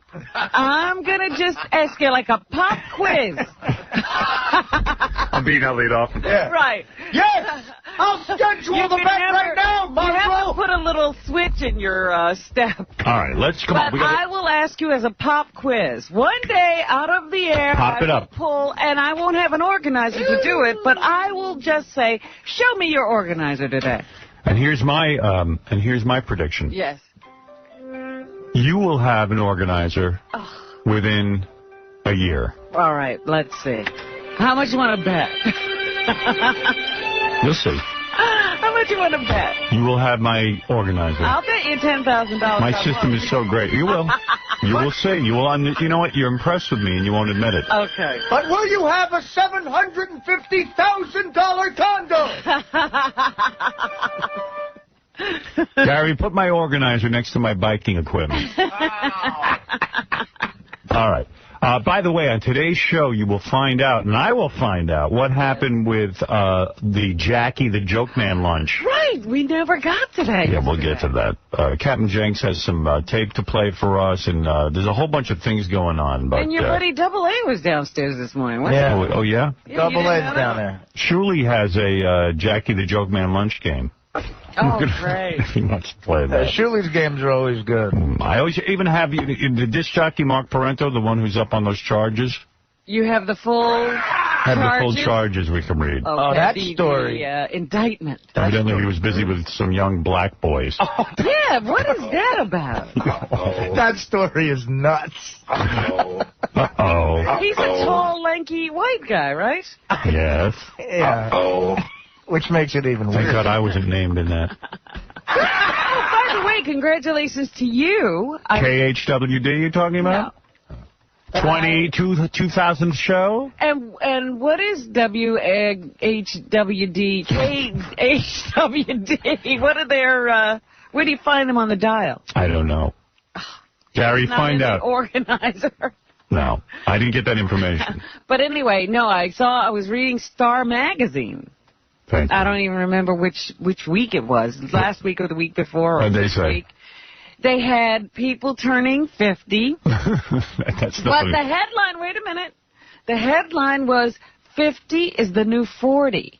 And these are people who look better than their age. Oh, really? Yes. Oh, let me see that. And they had a wonderful picture of you, and the guy, whoever was writing and commenting on people's looks, said Howard, has the rock and roll hair, and it works for him. Yes, it does. It works for me. It keeps me going. Your 50 is the new 40. My 50 is the new 30, but nobody wants to admit it. I'm doing they didn't want to go that far. My 36 is the new 50. I'm telling you. Congratulations to you. Thank you, Robin. I'm working extra hard on keeping it all together. Right, we got a ton of stuff to do. I got to take a break. We'll be back right after these words. The following is a public service announcement from the Howard Stern Show. Don't give money to the Salvation Army. They'll just spend it on fancy tailored uniforms and expensive tubas. The Howard Stern Show. 95X. From the Howard Stern Building in New York City. All right. Is the Howard Stern Show. We got a lot to get to this morning. I just want to congratulate me on the new radio station in Sacramento, KHWD, K Howard. I'm very excited about that. Ned is the board operator for our show in Sacramento. What are the what's the station frequency? It's 93.7 FM, Howard. So how do they? What do the promos say? Just K Howard? No, actually, it's Howard 93.7. Wow. The call letters are KHWD, so that's why K Howard. So the promo things say Howard 93.7? Howard 93.7. I love that. And you know what? Congratulations. It's a smart move, and I'll tell you why. Okay. I'm high profile. Radio stations have an incredible battle on their hands. They're fighting, I don't know, in any given market, 20, 30 signals on a, who knows how many, on the dial. And they've got to distinguish themselves. Now, the name Howard goes, radio should really be changed to Howard. For what I've done for the radio industry, radio shouldn't be called radio anymore. It should be called, I'm listening to the Howard. It's like in basketball when someone says Michael. You know who they're talking about. But it goes beyond that. The name of basketball can't be changed to Michael Jordan. Radio should be called Howard. Oh, you're saying the entire industry. Oh, that I missed, yeah. Yeah. You didn't miss that level up. He's saying, like, the facial tissue is Kleenex. Right. It's not a brand name anymore. That's what you call it. Artie, you missed the level of my egomania. He has become radio. Radio is no longer radio, it's Howard. Like a flying disc is called a Frisbee. Right. Brand name. Yeah, like Frisbee should be Howard. Right. Like you say, oh, throw the Frisbee to me, or throw the baseball to me. Hey, turn on. listening to my Howard yesterday. Listen to the Howard. Yeah. And I heard blah, blah, blah. What Howard station are you listening to? Not what radio station. In fact, it's a brilliant move, because now suddenly everyone goes, hey, where's the Howard station? Or I'm listening to Howard. Right. Whether it's 9 o'clock at night or early in the morning. Yeah. There you go. I want to congratulate you on your station. Who is the genius who thought that up? His name is Byron Kennedy. He's the new program director here. Let me write down the name. Yeah, we kind of been flailing about for years, and your show is the one that's been getting the ratings. So let me write down the name Byron Kennedy. This because is a thinker. Well, I'm going to send the authorities over to him. Talk to him. Sure He's a genius! He's a Sacramento genius! I'm sure he's up to no good. But, yeah, he's a good guy. You know, it's a funny thing. My general manager, Tom's been in radio I don't know how many years, but he doesn't have the capacity to think of a genius idea like that. That's why we've changed call letters. He could have very easily changed this to Howard. Of course. He could have honored me with that. And they still could change it to Howard. There could be WHWD or something. Or something equally as... Oh, it could be WHWD. Thank you. Dude, it's true, because when he told me about it, I just thought it was kind of weird, but when I was thinking about it, I just thought everybody in Sacramento is going to be talking about it. Listen, the idea in radio is to get somebody to take your radio station and put it on the top of their mind. Calling it Howard 93.7. Yeah. Very brilliant. What, they couldn't call this station Stern? Well, I don't know if they both... Stern 92.3? I mean, honestly, better than that, which is a rip-off of the one in Los Angeles. Yeah. The one in Los Angeles is called K-Rock. It's K-R-O-Q. Right. They start that everything actually makes sense. Yeah. They start their letters with a K. Makes no sense. We're Be Stern 92.3. I don't understand why I'm insulted day in and day out by this radio station. WSTN, Stern. Thank you. STN, Stern Radio. There you go. Oh, well, we got you covered out here, dude. Dude, I am honored. I want to thank Byron Kennedy. What's your name? My name is Ned. Ned? Ned. Been doing the Stern Show for a couple of years now. Ned what? Sykes. Ned Sex? Sykes. Ned Sykes? With an S-Y. All right. Who names a kid Ned? Well, that's short for Neanderthal. Yeah, well, Edward, really. Well, really, I want to thank you for your creativity. My general manager, the only time he gets creative is when he figures out how not to pay anybody around here. Yeah, how to say no. I say no. Well, good luck at Howard. All right, bro.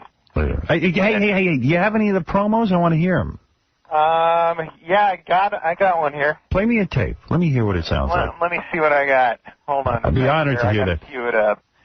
My audience rejoices for me. Yes, they do. Well, I don't see. There's still no big party. Yay! That's a party situation. They fly us into Sacramento. Yay! To honor Howard. No, to let us land the sun. Yeah, I got one here. They just threw all this stuff in. It's kind of Where is Sacramento, Robin? It's inland. It's not near the beach. Oh. It's north. Forget it. We're not going. Yes, north and in. Oh. Go ahead. Let me hear it. All right, here's one for you. Howard has arrived. Howard 93.7, the real alternative. Wow. We just got some short stuff in here right now. They're still working on a lot of the imaging. We just launched yesterday. Right. Play me some more short stuff. Here's another one. Howard 93.7, the real alternative. Oh. How exciting. Wait a second. Yay! I'm aroused. You know why I'm honored by this? Why is that? Because, I mean, when I was a little boy, fantasizing in my bedroom about being on the radio and becoming the future king of all media, between masturbation sessions, I got to tell you something. I mean, if somebody would have said to me, one day a radio station will be named Howard, after you. I would say you're crazy. You know, you should call your dad. I want to call my dad. That's a good idea. Get him on the phone. I've come. I've made it. Sit down. Why do I need to tell my dad? This, Dad. He don't do it. Shut up. He will. He told you couldn't be in radio, much less have one. Shut up. One day a radio station will be named after me. Shut up. Shut up. You're a moron. Shut up. I told you not to be stupid, you moron. Hi, Dad. This is Moron calling. Shut up. Guess what? There's a radio station named after you. What is it? Moron Radio? No, Howard Radio. Shut up. It's WMRN, W Moron. Shut up.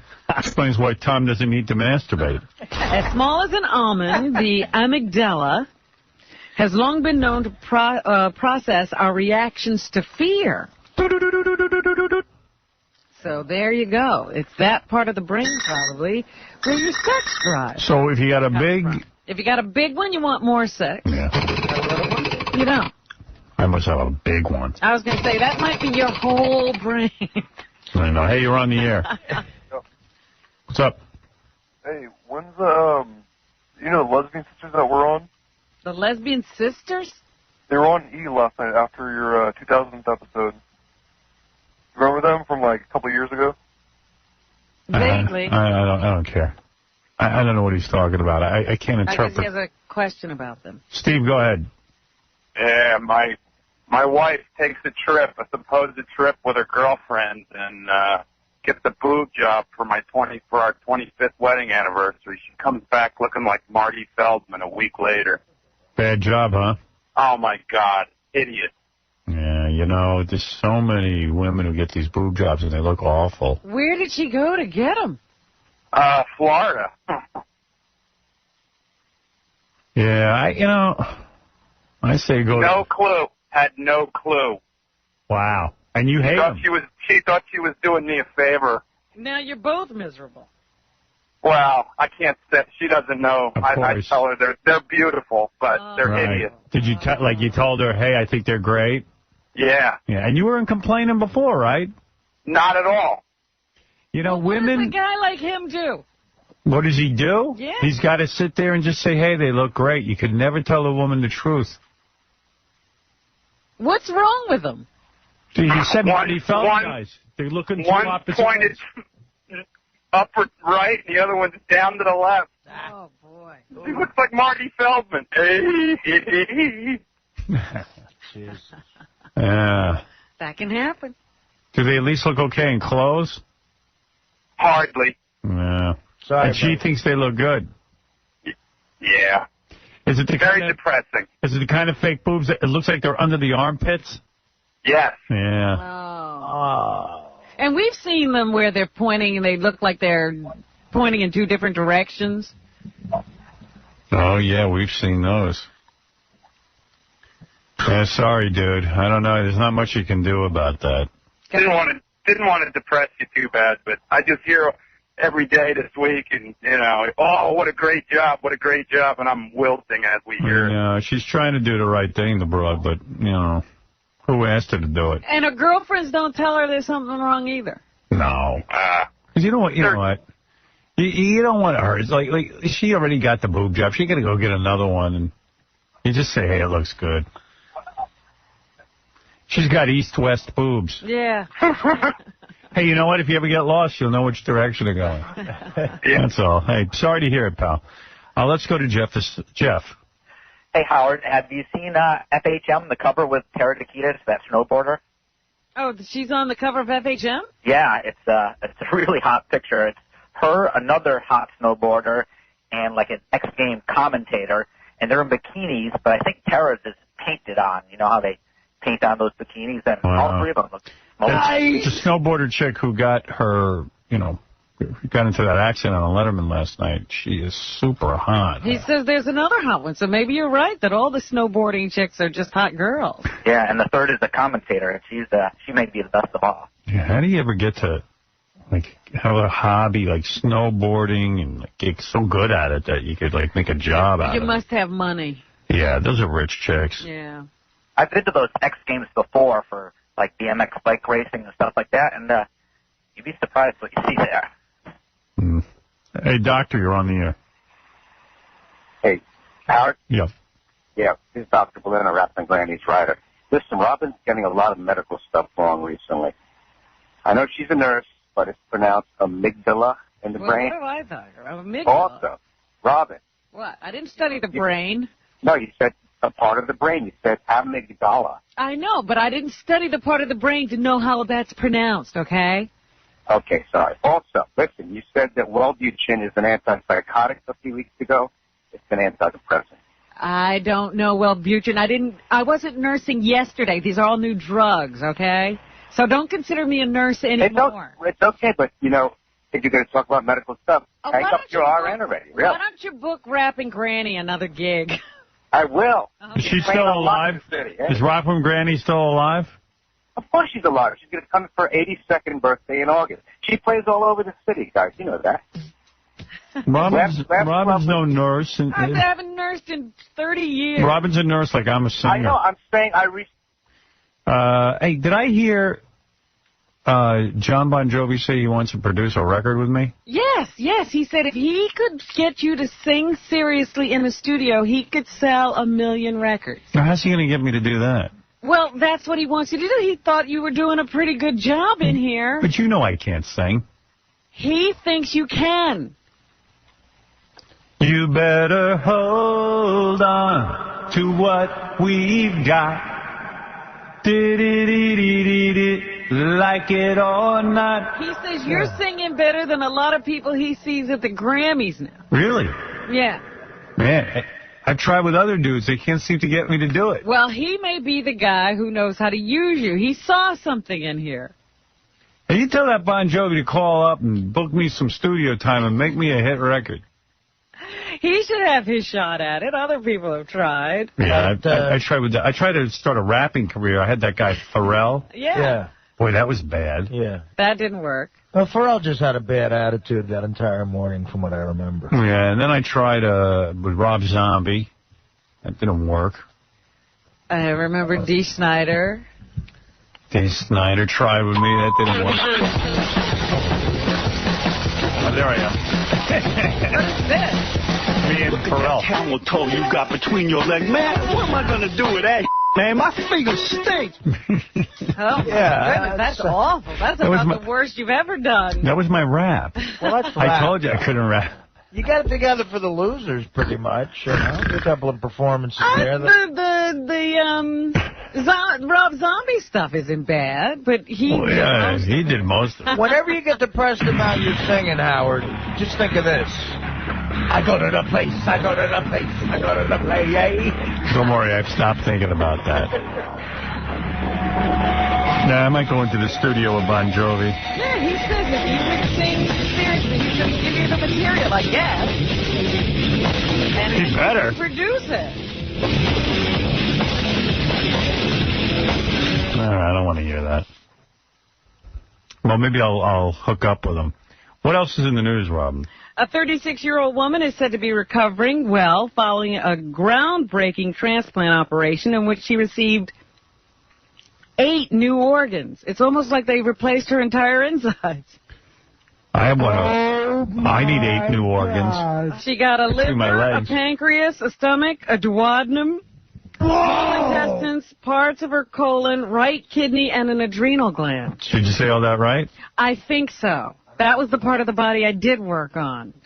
The marathon 12-hour operation under Dr. Peter Newhouse took place 2 months ago, but doctors have only just gone public. Did you work on the anus? I don't know much about medicine, but I know my duodenum's got to be in bad shape. Your duodenum. And Debbie Schlussel wants to say something.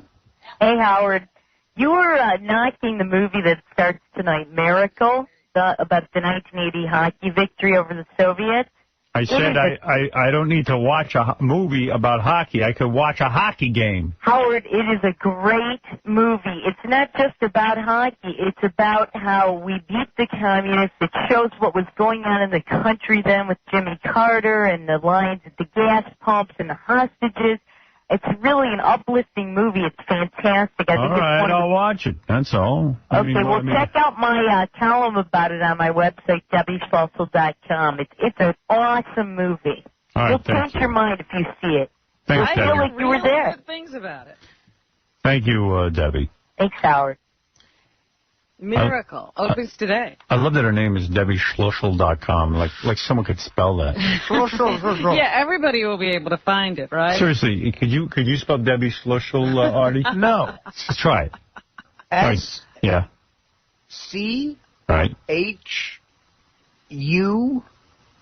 CHUSSEL? So you were close and you didn't even get it right. It's SCHL, I think. It's got to be the L there. Yeah, because it gets mixed up, and you know, is there an extra L? Is there not an L? Schlussel? Debbie Schlussel. Maybe if you spell that anyway. What about the fact that one of the players? Schlussel. What about the fact that one of the players is in Al-Qaeda now, Howard? What about the fact that the coach of that team is now part of the jihad? Look it up on my website. You know, the guy that the movie's about died before the movie came out, was finished. He died in a car accident. That sucks. Yeah, the head coach. Yeah. He coached the Rangers for a little while, that guy. So he would have been getting all this acclaim now, and he didn't even live to see it. Britney Spears is still in love with her ex-husband. They say that they are still talking to each other quite a lot. In an interview with U.S. television's Entertainment Tonight, she said, honestly, I really wanted to see what it was like to be married. So it wasn't like some goof. She really wanted to be married. So it's coming. We're going to do the marriage question now. Okay. Let's breathe. Let's breathe through this. Okay? And it's not going to be that bad. But here we go. That's that. Kojo. How do you get to be an interviewer? We said it was a joke, and then it was Vegas, and carried away. I get carried away in Vegas. But what were you thinking? What was your headspace? Honestly, I really wanted to see what it was like to be married. Maybe that sounds silly, but in that moment, I was just I was with a friend that I love dearly. That Kojo guy's laughing like a mental patient. That's why celebrities do interviews with him, because he's like, she goes, I just wanted to see what it'd be like to be married. And he's like, yeah, I get that. That's cool. I've been carried away in Vegas. That's exactly a bogus. Why did you get married? Like just hanging out in a room drinking with a guy, or not drinking, or whatever you were doing. Oh, I just want to see what it's like to be married. That's such a, that is such a bad answer. Yeah, keep it real, honey. And I wanted to do something wild and crazy, and read a book. Let's keep it real. I wanted to get married. Skateboard off a cliff. Go mountain climbing. I wanted to do something wild and crazy. Yeah. So I entered into a legal contract with a man. Right. What were you thinking? Have anal sex. Yes, have anal sex. But they do say that they're still talking to each other. What were you thinking when you... What was your headspace? Yeah, what was your headspace? Is that Kojo? Is that the guy who kind of looks like Dave Grohl? Yeah. That guy, Yeah. I was on a plane with him once. Man, creepy? I almost called security. He's got to be up to something. I said, screw Al-Qaeda, Kojo's. Kojo. Yeah, so Britney, just wanted to see what it was like to be married. Homo. What? Excuse me, homo. I mean Kojo. You know homo. I mean Kojo. I was... Here's what's in my headspace. Could you leave? Wouldn't you love to have been born a prince, Homo. Yeah. I'm an evil prince. Prince Harry, who's one of Princess Diana's kids. He's 19 now. He was in some club. And you know how they have those page 3 girls in Great Britain? They're pretty girls who will show their tops in the newspapers. So he's sitting there in the VIP section. She sees him. immediately goes, sits on his lap, and starts making out with him. Get a nigga, get a table dance. No. But Prince Harry can. By the way, Kojo was in first class and Artie was in business on that plane. Yeah, because I was booked on a Stuttering John gig. Oh. All right, get ready to cringe. A 32-year-old man has received hospital treatment for a bite to his testicles. Hey-oh! His girlfriend has been arrested on suspicion of domestic battery. You're not kidding. Hey, you know what? In Reno, Nevada, they were arguing, and his 26-year-old girlfriend just jumped on him during a drunken rage and started biting him. He had bite marks on his ankle, his shin, his inner thigh. Believe it or not, I had my testicles bitten. And his testicle. He was standing naked, bleeding in the snow. Or not in the snow, but just outside of the house when the police found him. Baba Booey got his testicles, what do you call that, sonogrammed. Really? Wow. Right? Yeah. What's up with that?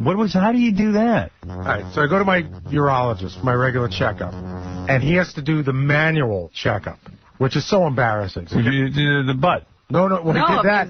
But then he checks your testicles for like cancer. I hate that. So he's down there feeling around, and then he goes, you know what? Nothing to be alarmed about. Something feels a little weird in here. I want to send you for a surgery. Yeah, it's my balls. There's something in there. Those feel weird. Sorry, I have balls. Yeah. Sorry, my balls feel weird. So I went to the hospital on Wednesday. You wait. You put on a gown. Then you know what it is? The doc heard that Gary has to go home and wash all those dishes and take care of the kids, so he said, these couldn't be real. These can't be balls. You don't have any. They're taken away. So you go in a room, you lay down, he lifts up my gown, right? Your dress. He gives me a towel, right?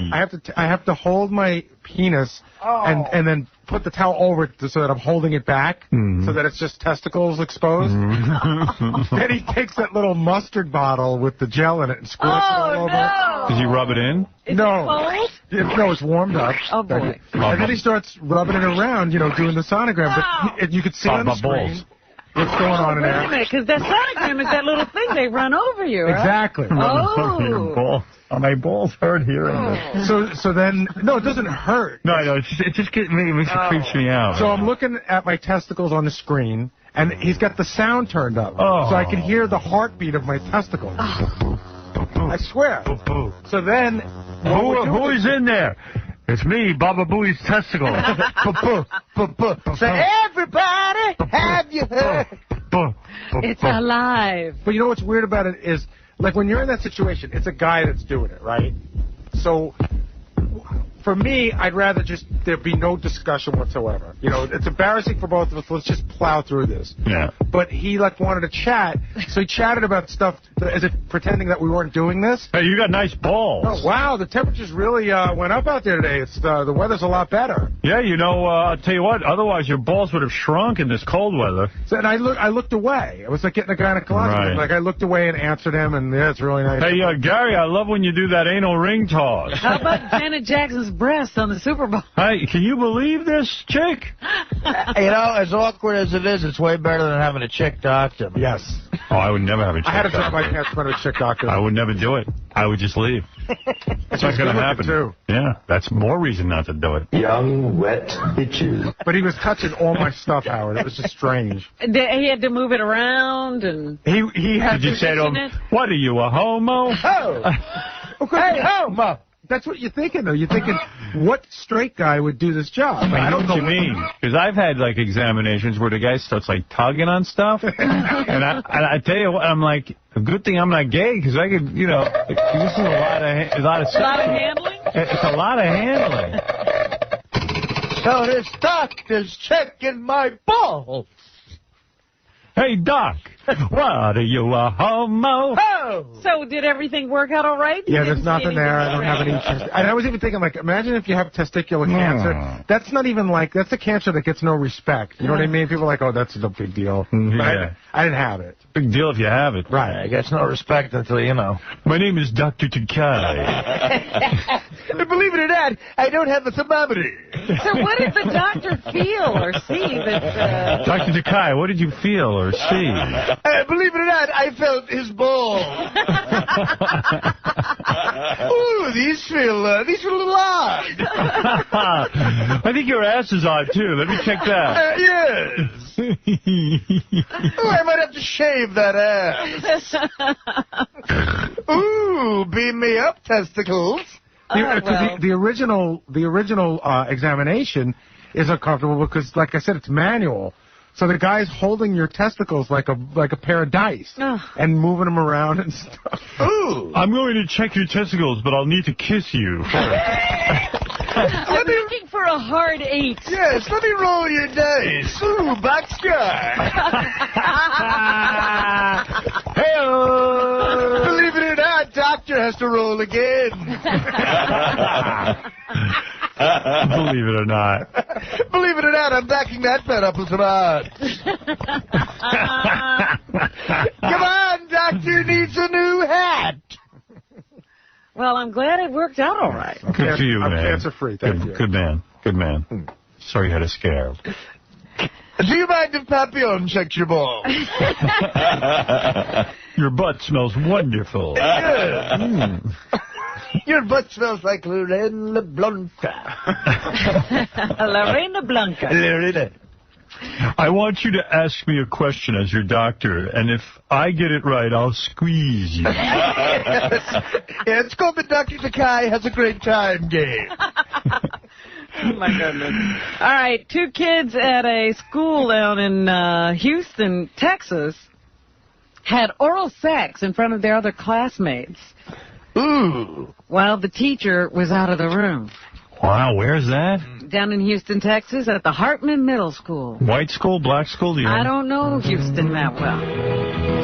There were 5 students. That sounds like a black kid thing, not a white kid. Well, listen to this. This is 5 students. That sounds like a what? That sounds like a black kid thing, not a white kid. Like, you know how white guys are always serial killers?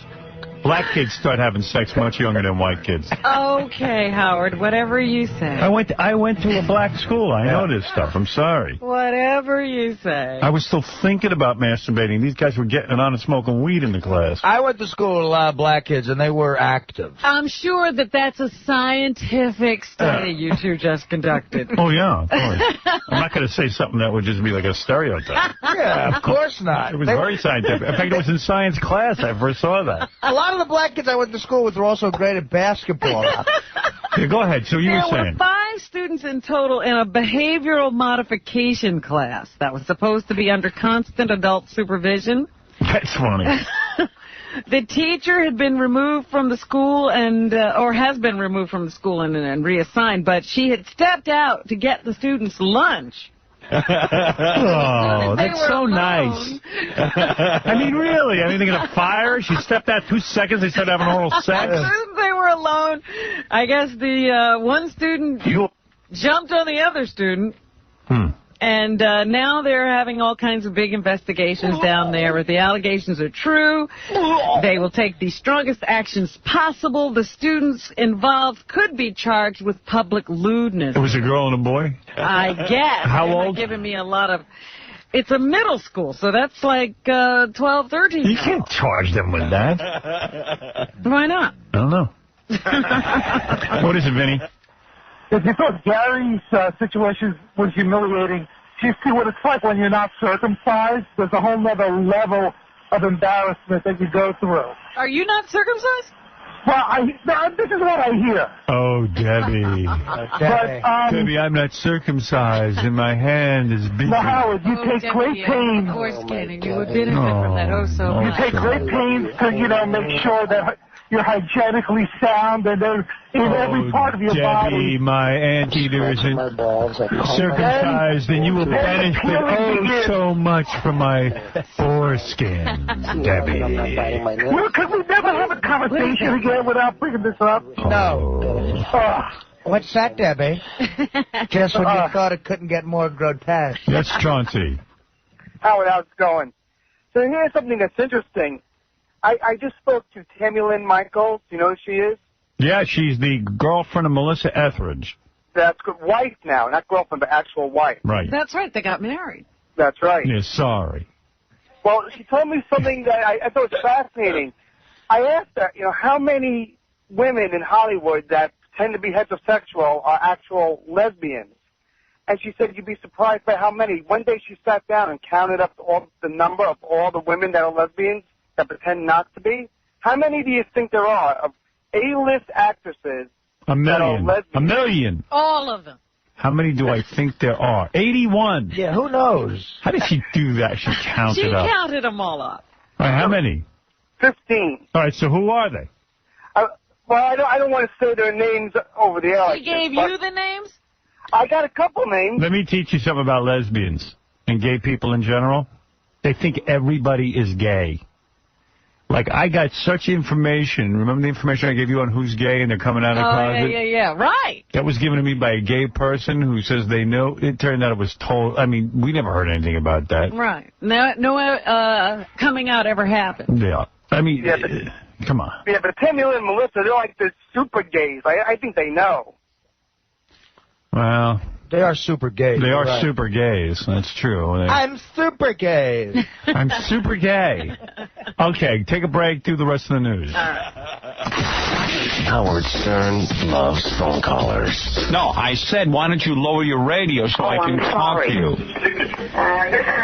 All right, is that better? Old crow. Don't call me an old crow. What are you, an old fart? And don't you insult me. I'll sue you for slander. I'll sue you. All you do is go around slandering. Only those I'm going to people sue you. Give you money I'll and you sue do you. it in a commercial. I'll You're sue the you. height of ignorance, and I feel sorry for what? If the shoe was reversed and it was on the other foot, you what? Went to the depth you do. Well, what would you do then? Because you're a disgusting pig. Well, you told... Wow. How dare she, Rob?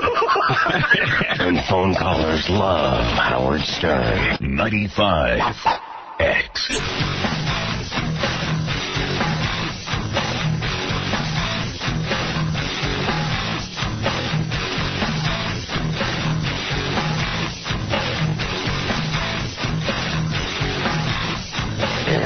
The king of all media. Howard Stern. All right, Robin, it's in your hands. Let's do it.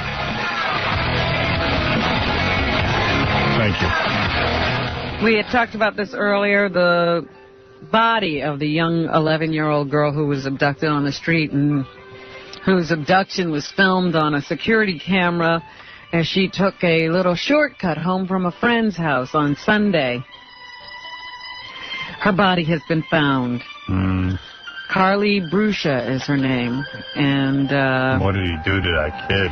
They're not telling anything yet because apparently it was just found. They say it's an active crime scene. They're not even saying where the body was found. But the man who they had in custody, this 37-year-old guy named Joseph Smith, he has been charged with the murder. He was turned in by one of his housemates. He lived with a man and a woman. And it was the woman who he lived with who recognized him from the security camera videotape that she saw on the news, and she was the one who tipped off police. Wow. But I have no word on exactly where she was found and in what condition. Yes, Stuart. Hey, how you doing? Howard? Yeah. Long-time listener. Listen, I'm the guy who speaks English and drives a cab in New York. The one and only. Yeah. Listen to me. Before I tell you the story about Bruce. Bruce who? Bruce Jenner. What about him? Well, I heard from BBC TV, the guy who was in my cab who did the show I'm a Celebrity, Get Me Out of Here, Yeah? that he was having a sex change operation. It's not a face job. People think it's a bad facelift. Get out of here. Yeah. Hold. Listen, hold. He's Ready? not having no sex change. Hold, Howard. He has bad plastic surgery. I mean, he's had that face for years now. No, the guy was a perfectly good-looking guy. I want to know where my toothpick went. It's still not, Howard, listen to me. It's in my hair somewhere. I'm going to be walking around today with toothpicks with my hair. You remember the girl? Get off my phone. It's getting to be goddamn ridiculous. Anyway, what else is in the news? The election, of course, is in the news. Howard Dean is now saying that if he doesn't win Wisconsin, he'll drop out of the race. He is reconsidering everything at this point, and he's pinning all of his hopes on the Wisconsin primary result. Meanwhile, Dick Gebhardt, who dropped out of the race earlier, has decided to back John Kerry. And also a bunch of labor unions are throwing their support behind John Kerry. So he's situated very well in that front-runner position now. I was looking for, Jesus, I was looking for this toothpick in my hair, and I just found my ABBA album from 1977. Well, it's a good thing you're going through that hair. So Yeah. you can find all this stuff you've been missing. I was wondering what happened to my ABBA album. Meanwhile, the president, I think that he feels that this whole weapons of mass destruction will be a big issue in the primaries are over. So he's running around the country right now trying to justify what he did in Iraq. He was out speaking yesterday and saying he still feels that toppling the administration of Saddam Hussein was the right thing to do, and that he feels that eventually we will find some weapons of mass destruction, and that he thought that Saddam Hussein always had the potential to develop them anyway, and he's a guy who should be gone. Meanwhile, the head of the CIA says they misinterpreted some of the things. You know, apparently the analysts just get these pictures and they try to decide what the pictures mean, and I guess they went the wrong way on this one. If I was him, I would... malicious, however. I would sneak some weapons of mass destruction into Iraq. Well, that's what I thought. I said, you know, you could always plant them. Yeah. But they seem to be going and doing the right thing, just looking. And everybody's getting upset with them. Meanwhile, former Vice President Al Gore is out speaking. He was at the New School University in New York City yesterday. And he says President Bush abuses his power for political gain. C2. In order to take this nation, chill, pal, on an adventure that had been preordained and designed before the attacks of September 11th ever took place. And the verdict of history will not be a kind one. Hey-o. And he compares the current president to a former president of questionable morals. C3. George W. Bush reminds me more of Nixon than of any other president. Thank you. Thank you. I haven't whipped out my Nixon in a while. Like Bush, Nixon subordinated virtually every principle. Bush is pissed. He said Gore reminds him of Lady Bird Johnson. He came right back at him, man. To his hunger for re-election. Bruce, you're on the air. Hey, how you doing, Howard? Hey, now. I guess they put me on because I have an experience that I want to tell you guys about. Hey, now. All right, come on, man. You're not even answering me, so I don't know. All right. I'm answering you now. I'm sleeping. All right, well, wake up. I go to a really... You guys know me. I'm the guy from Street Dream, but it's a good story that goes with keeping... All right. I have a hot doctor that I go to, and I studied all the symptoms of prostate problems, and I'm on the third time going to her. She examines me down, puts her finger in that place. And I've worked it out. She's pretty hot, and I've worked it out. I'm on my third time. I keep complaining about her